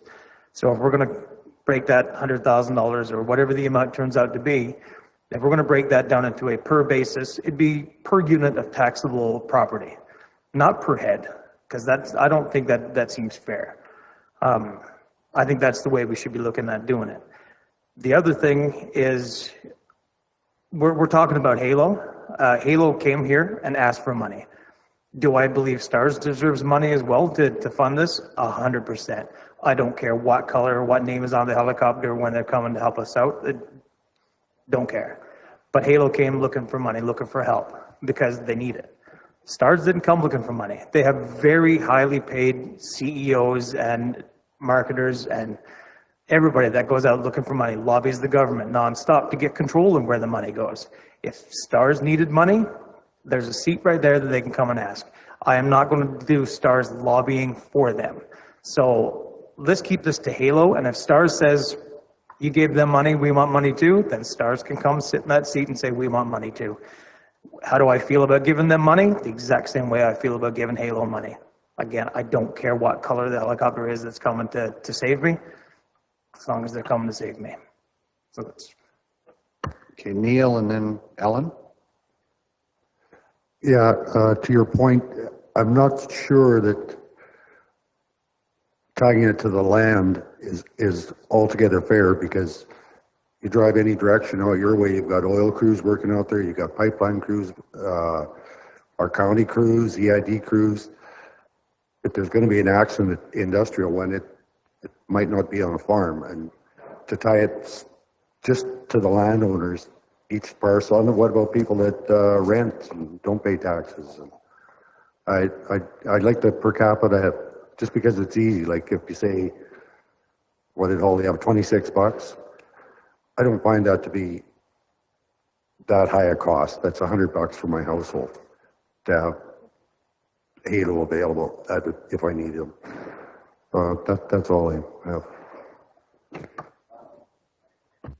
Yeah, a couple of things. I just noticed here in the HEMS review that STARS is getting, for example, the year 2019-20 gets over $1 million from the from the provincial government.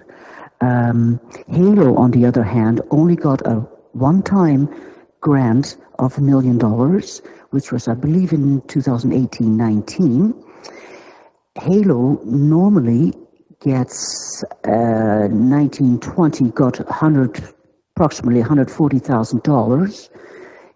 In the years before, it was about $370,000. Now, my concern is, if we say, okay, you know, if the motion is going to be made for $100,000 of our share, if you will the provincial government say, but we already have a fee for service, which is already over $100,000. Will they then claim that they already have put in their share? Thank you, Matt. You've got some information. Yeah, I just wanted to, clarify in terms of when we talk about per capita, the total dollar amount divided by our population is the per capita amount. We're not going to send a bill to the 7,500 people in the county. We will raise any additional funds through the mill rate. And just for council's information, based on last year's taxable assessment of $3.87 billion, to raise 100,000, and if you split that prorated across all your different categories, residential, farmland, non-res, small business, the highest increase would be about 0.71% on your residential, 0.37% increase on the farmland rate, 0.31% on your non-res, and 0.41% of a tax rate increase for your small business. So just to kind of put that into perspective, if you want me to run any other set of numbers, I can run it and have it quick for you here. Thank you. Neil, go ahead. Could you put a dollar value on those percentages?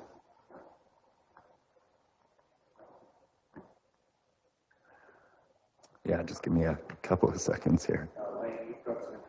Well, go ahead. Maybe while Matt's working his magic there, just to clarify as well, in response to the comments that Councillor Short had raised here with regards to the STARS fundraising efforts, information that I haven't included in the report and probably should have, each year STARS comes and makes a presentation to council. So they have come earlier this year, and each year they acknowledge the funding that the county provides, gratefully appreciate what is being provided, but at the same time also indicate that many other municipalities are contributing substantially more, and that they are certainly open to receiving more if council was prepared to provide an additional contribution. So yes, they come each year, and they will be coming again. At least we anticipate that they will be requesting an audience before council probably in the spring, where they provide an overview of their previous year and funding initiatives. That update we expect will be provided again. Yeah. Thank you. I think the HEMS report also has some recommendations that talk about integration of services and the potential for that. And it seems to me that we're maybe in a situation of some transition towards a more more integrated service. And I think for the sake of this initiative, or of supporting the overall initiative, it would be good if we saw a stronger integration of the services, or clarification of how they're being provided across the province. And there is some discussion in the HEMS report of integration with ground ambulance as well, and some of what's happening there. So,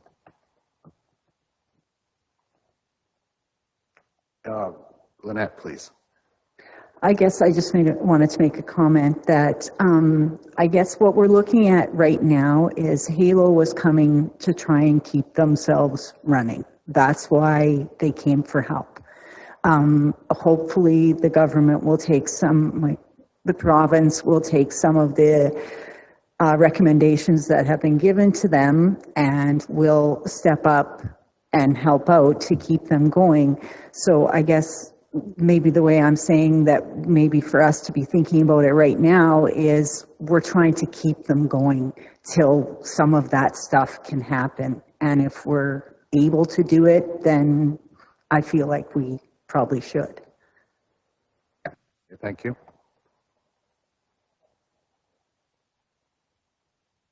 You getting some numbers crunched for us, Matt?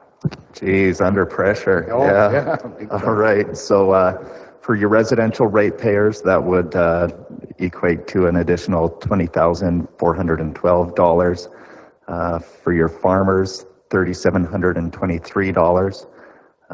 For non-residential, $74,030. And for your small businesses, an additional $1,834 would make up your total $100,000 contribution. So who takes the brunt of that? The small business, right? And the power and pipe? Non-residential, 74,000. Small business is only 1,834. What is that? So that's going to be your electric lines, your pipelines buried in the ground, machinery and equipment, industrial, like JBS. So our actual per capita is a lot lower when you break it down like that. If you assume your per capita is like your residential and farmland assessment, you know, if we want to make that assumption, you're looking at between residential and farmland. Let me do this total real quick. Just over 24,100. That's $3 a head. Yeah, no, thank you. That I'm more than on board for 100,000. In Dan's, did you make that motion? Okay, we need to bring this to a head of further discussion. Greg, please. Yeah, I do agree with the 100,000 assessment, and I do agree with giving money to Halo and providing to STARS after we hear their presentation as a council. One thing I do want to note is that the Alberta government is paying very little for this service right now, if very much. So I think it's our responsibility as a municipality to pay to keep these types of services running. And if things change and it starts to become part of our Alberta taxes, or our provincial taxes or federal taxes, then we need to reassess how we give. But right now, I think it's important that we support this. So that's my bit on that. Adina, and then Dan. Well, I was going to go ahead with the request that's in front of us. I wanted to make a motion that we go with option 1.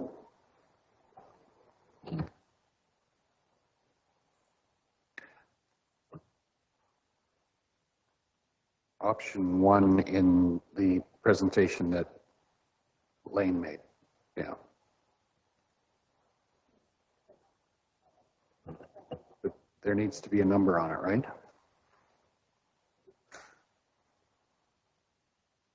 Just a second. Okay, so option 1, go ahead with 100,000. Okay. Ellen, please. Is there going to be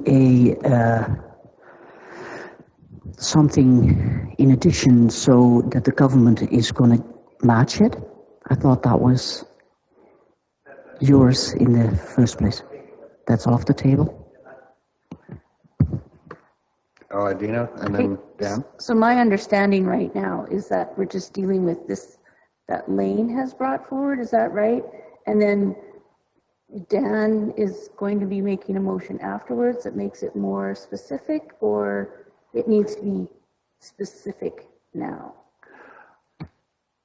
I think we need to try to meld it into a single motion if we can. That's going to be clear. And I have a question before we do that is, the county of 40 Mile has put forward some funding that is contingent on Alberta government support for a part of that. Could you explain that to us, Lane? Are you familiar with that piece? I know it's in our package, but Yes, that, sorry to put you on the spot there, Lane. No, and that's fine. It's in paragraph 3 under the discussion section of the report. County 40 Mile has committed $50,000 annually, and they're prepared to increase it by another $25,000 annually if the government of Alberta also provides additional funding. So their base is $50,000, bump it up by another 25 if the government's going to be contributing. Contingent on government funding. Okay. Neil? Isn't this, like, a question for Adina? This is funding just for Halo, to get Halo on their feet. I think we should wait as far as tying the government contribution to it till we get stars here and then make the whole program. We could be up to 200,000 if stars comes and we decide to fund them before we make this funding contingent on the government, because that's not going to happen tomorrow.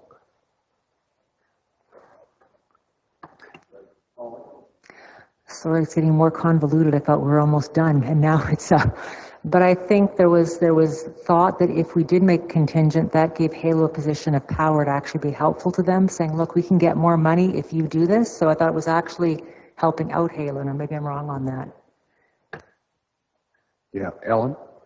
Yes, and I just like to remind Council that, again, STARS is getting heavily funded by the provincial government, and Halo is not at all, hardly, other than a fee for service. So it is not quite the same. Okay, Dan? As per our discussions with MLA Fry, there's thought that making a contingent would be a useful tool for Halo to go looking for that government funding. So do we want to? There is a motion on the table right now. We have a motion on the table to provide $100,000 to Halo. Adina, go ahead. Okay, so can I take back my motion because somebody else has been way better prepared for it than I was? Yeah, if you want to withdraw your motion, we'll accept that. Well, I'd like to make a motion then. Okay, I will accept that if I hear it. Give me 2 seconds here.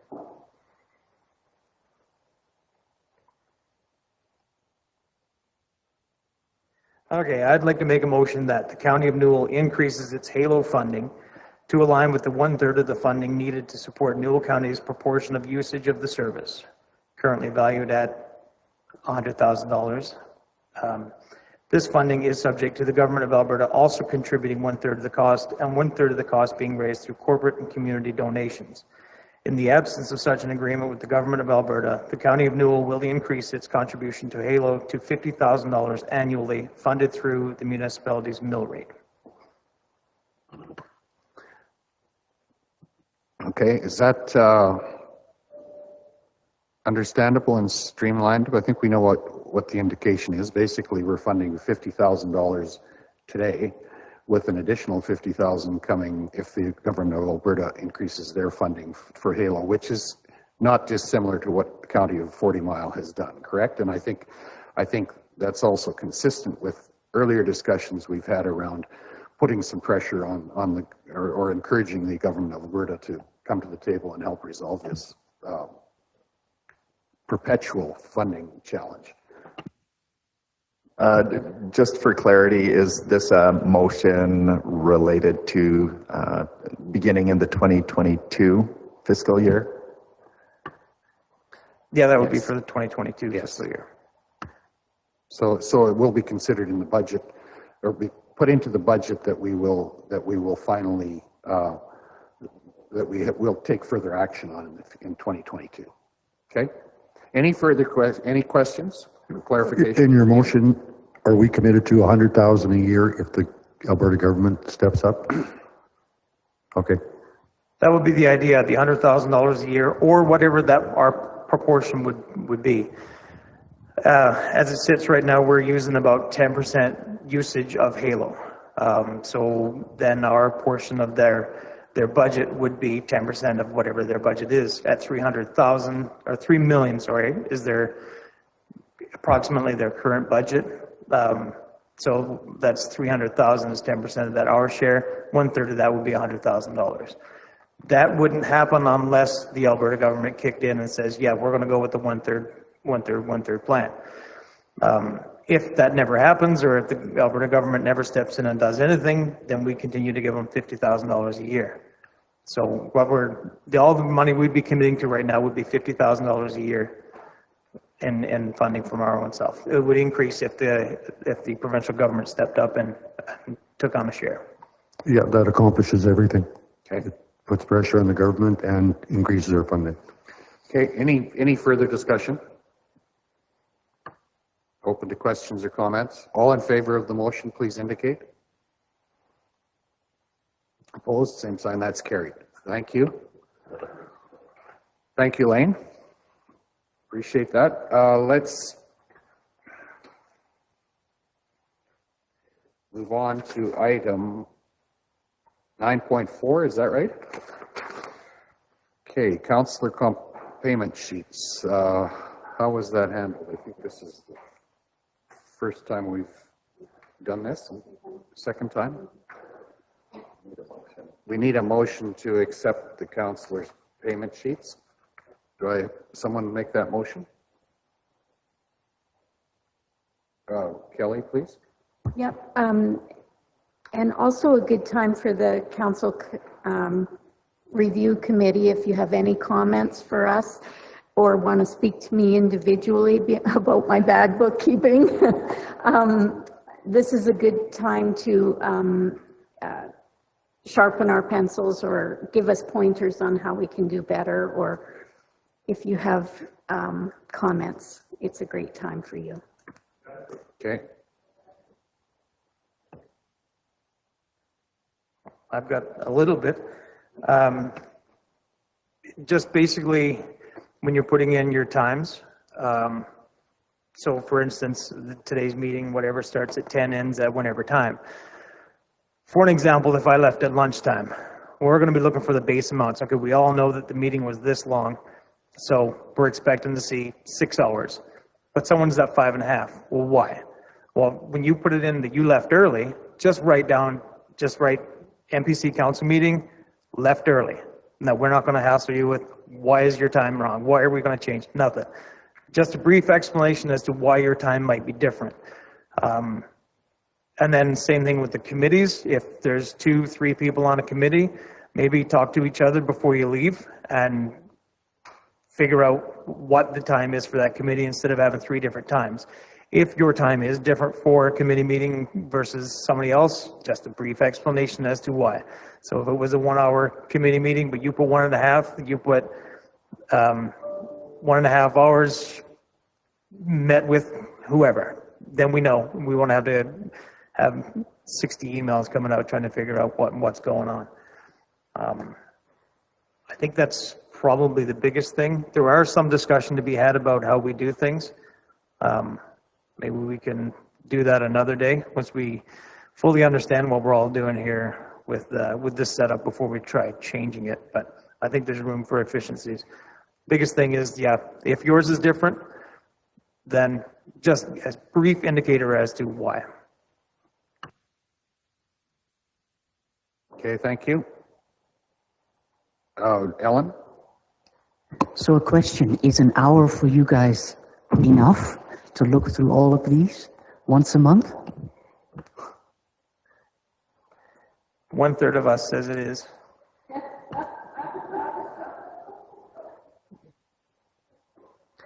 I think that as we go along, the hour might, level out. Right now, maybe an hour wasn't quite enough, but it's fine. Okay, thank you. Any further comments or questions? All in favor of the motion, please indicate. That's carried. Thank you. Let's move on to item 9.5, requests for functions of council. Are there any this morning, this afternoon? Seeing none, we'll carry on to item 10, committee reports. And we have a number of committees, Grasslands, Regional, FCSS. Adina, would you give that report, please? I didn't want to go first because I didn't really know what to expect. So FCSS continues to meet via Zoom. The manager, Lynn Pye Matheson, is very concerned about COVID, so our next meeting will also be Zoom. So some of the highlights from our meeting the other day, they give out seniors holiday gift activity packages to the county, Bizano and Brooks area, and they gave out 520 this year. Notes for beginning in the new year, we have the citizen and junior citizen is going to start. They'll be looking for applications in February, so anybody you think that might be great for that.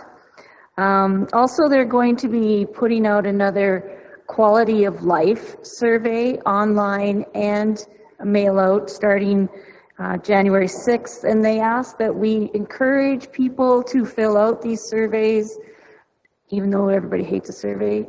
Fill out these surveys because that's how they kind of decide needs in the community. The other thing is there's several funded partners that they call them that FCSS assists and gives money to, and they ask that somebody off of the board attend those committees' AGMs, and so I volunteered to attend the AGMs for the Brooks Composite High School Prevention and Intervention Committee meeting, and I will also be attending the AGM for SPEC. That's my report. Okay, thank you. Do we need a motion or we just take them at the end, a single motion? Thank you, Adina. Let's go to joint services. Greg? Yeah, just a couple notes on the Joint Services Committee meeting that we had. We had some discussion and we had some information regarding doctor recruitment. And right now, as far as doctors goes, our area, we provide a subsidy to a new recruit for $6,000 plus a welcoming basket and a Christmas basket. And a tour can be provided to the doctor also for the area. Now, there was also an economic development report that was put out by Mitch Iwasa, and it's basically just highlighted some of the beautification, the new grow, that's like the Dragon's Den presentations by local businesses for funding. That was just to highlight that. I was a judge on that particular new grow this year, and we gave out $40,000 to local businesses just to enhance the current services that they provide so that people aren't going elsewhere for those services. So that was done. And then highlight that there's an Energy Futures Roadshow coming up, and I did reach out to the fellow with respect to that, and they're going to be interviewing me on some of the, I guess, some of the aspects of energy. I told them that I'm more an information seeker rather than a knowledgeable person. He says, no, whatever you can muster as far as any kind of expertise on that, that would be great. And I said, okay, there won't be much, but because I'm an insurance guy. So he says, no, it'd be great to talk to you. So I'm going to be interviewed for that. And I encourage you to take a look at that also in regards to the roadshow. I think Lynette had indicated that, it was Amanda, that I don't know if you're doing the interview also, but it's something that we should do for sure as councillors. And just an update on the regional pathway, the sponsorship brochure that I'm sure we've all seen a copy of. So that was also in the report, and that's all I'm going to say about joint services. Thank you. Question? Oh, okay, an add-on. Yeah, go ahead. we're both on joint services. Right, that's right. So from my perspective, what I learned from the RPAP presentation is that Bazzano is divided. We're serviced by a different section of RPAP. So the perks that Greg alluded to are for this area, and Bazzano does their own thing. We have volunteers on the Bazzano Health Foundation that do recruitment, retention, tours, all on a volunteer basis. So I just wanted to be clear on that. Okay. The RPAP conference is in Drayton Valley in 2022. The terms of reference, which were included in our package, I am going to be suggesting that they be reviewed. If you read through them, there's some things that need to be updated, upgraded, that sort of thing. We also learned that Joint Services has one employee, and that is Mitch Iwasa.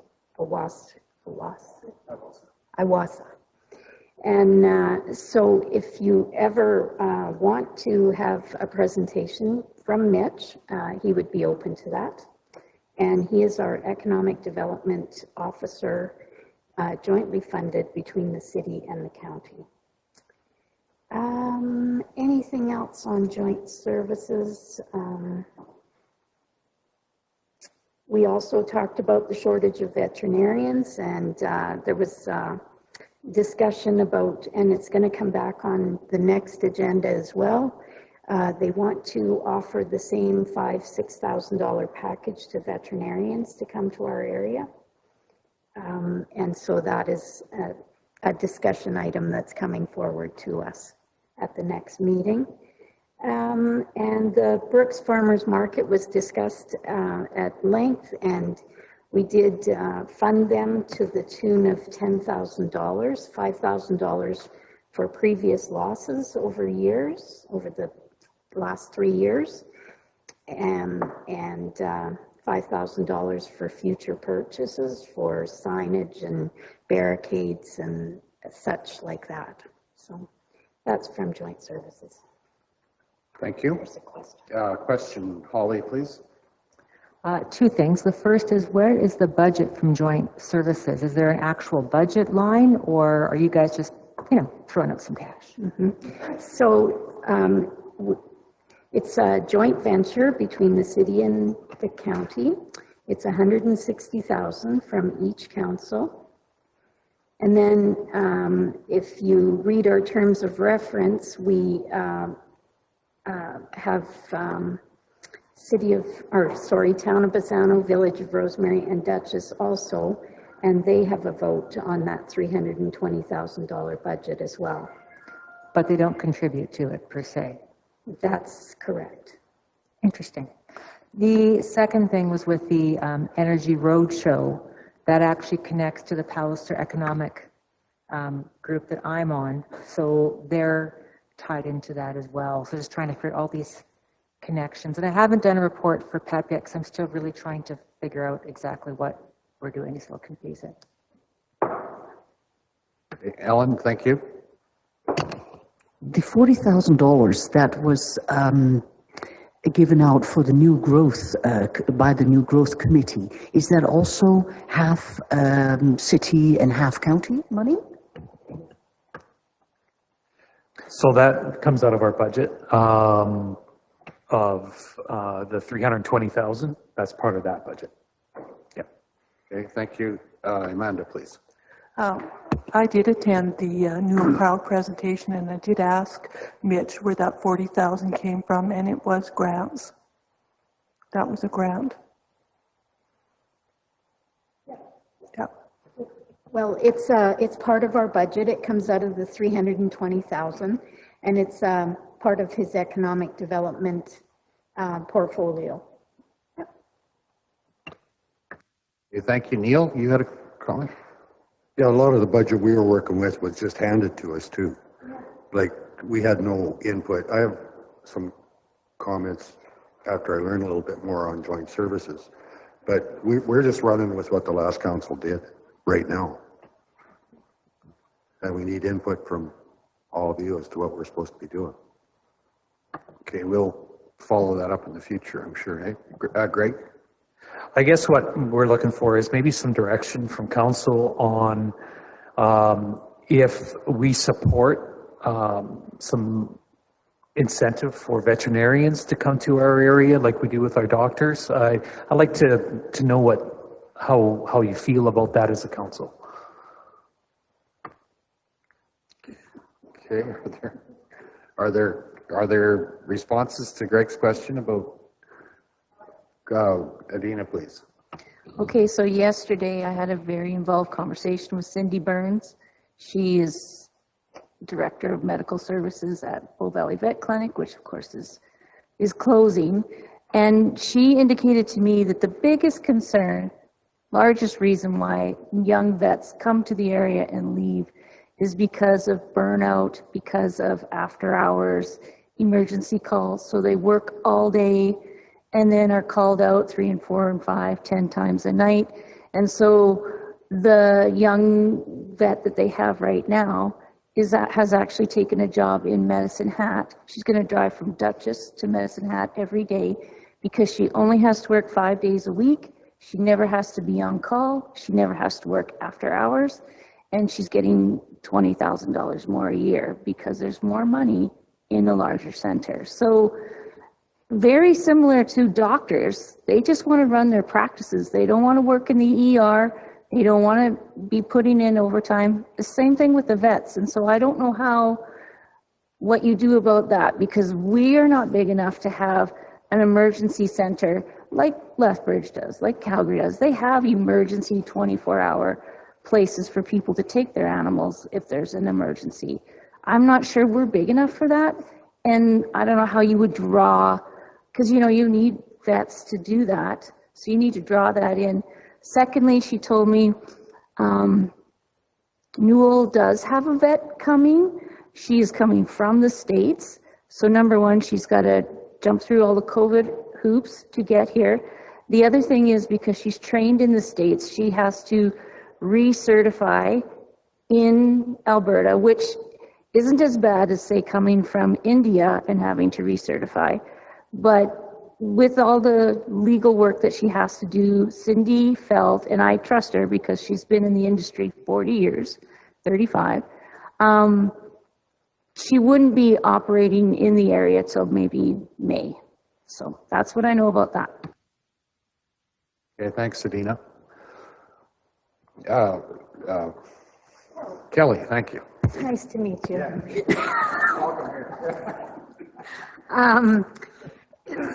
So Although a package is nice, from my experience in Bassano recruiting doctors, a $6,000 package does not attract a doctor or a veterinarian. It's a gift. It's a welcome package, basically.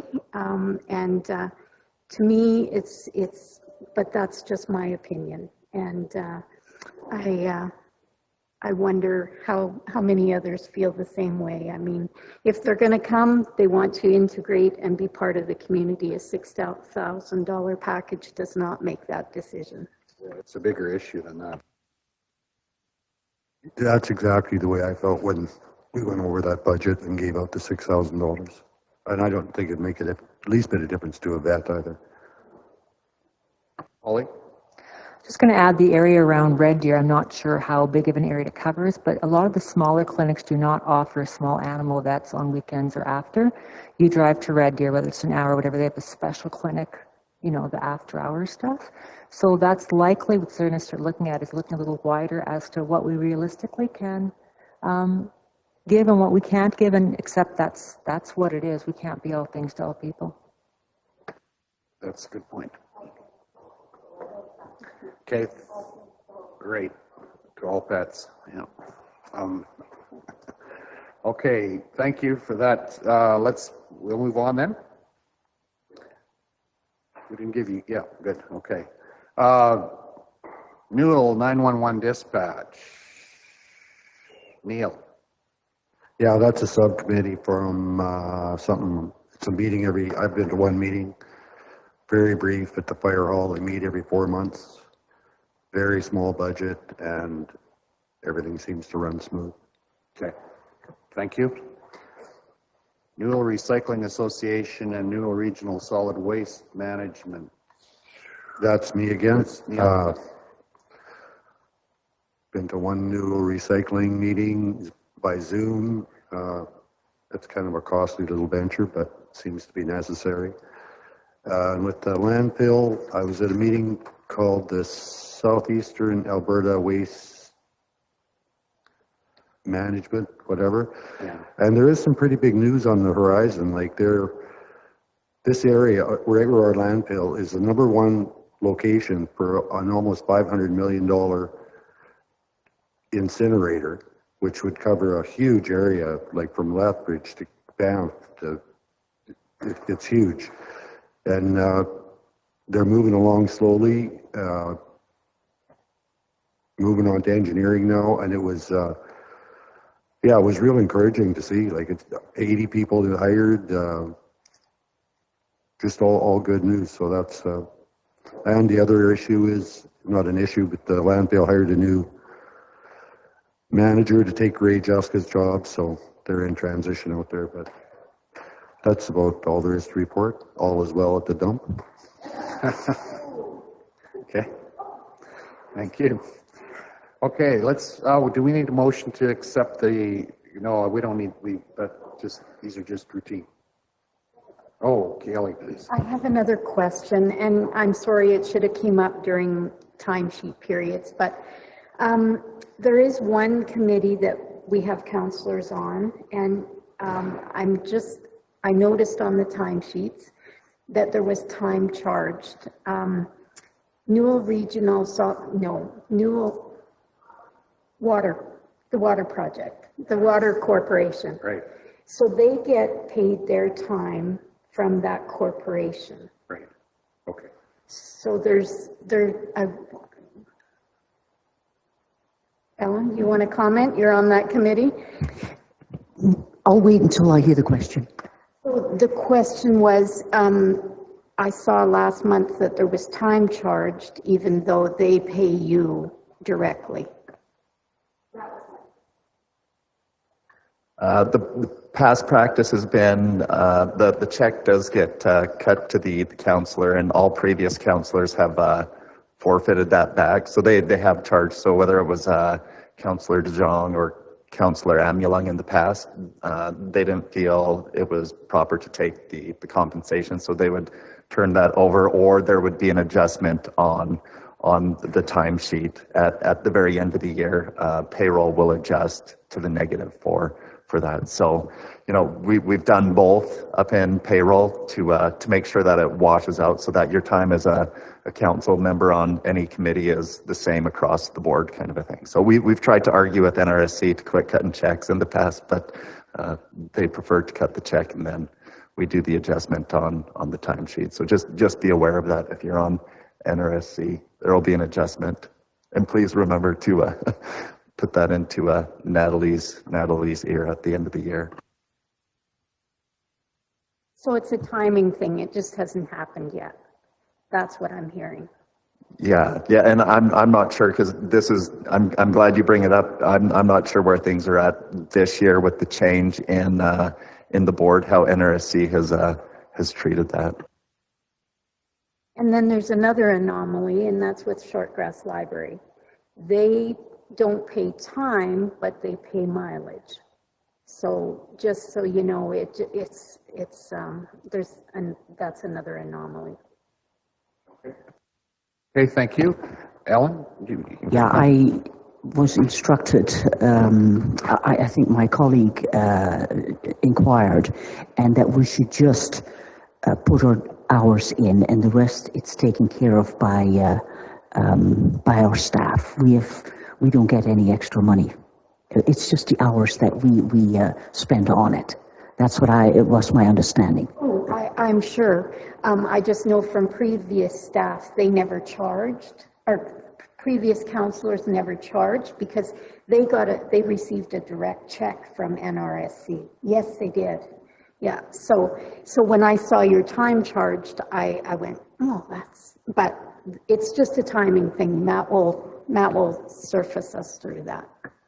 Okay, thank you. Let's move on to the Safe Communities Committee. Councillor Philpott, you have a report. I think it's all in the report there. You're welcome to read it. Okay.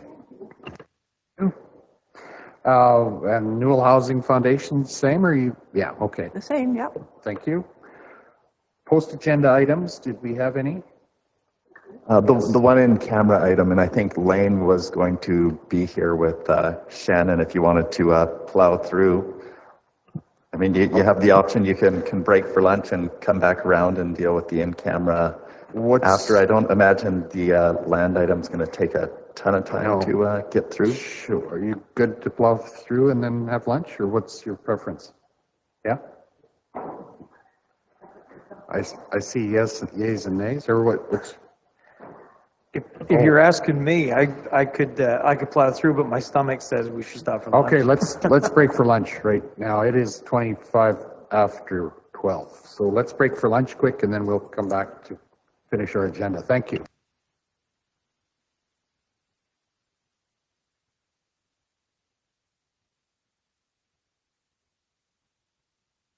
Okay, we have a land decision to make, or an issue that's come up. Lane, would you just kind of summarize that for us, please? Certainly. So the county has received an offer to purchase on a tax recovery property. The terms are reasonable. We think that the value that is being offered for the purchase of the property is certainly reasonable. And the recommendation is that we go ahead. It's a property in Rolling Hills. We just ask council to approve the offer to purchase.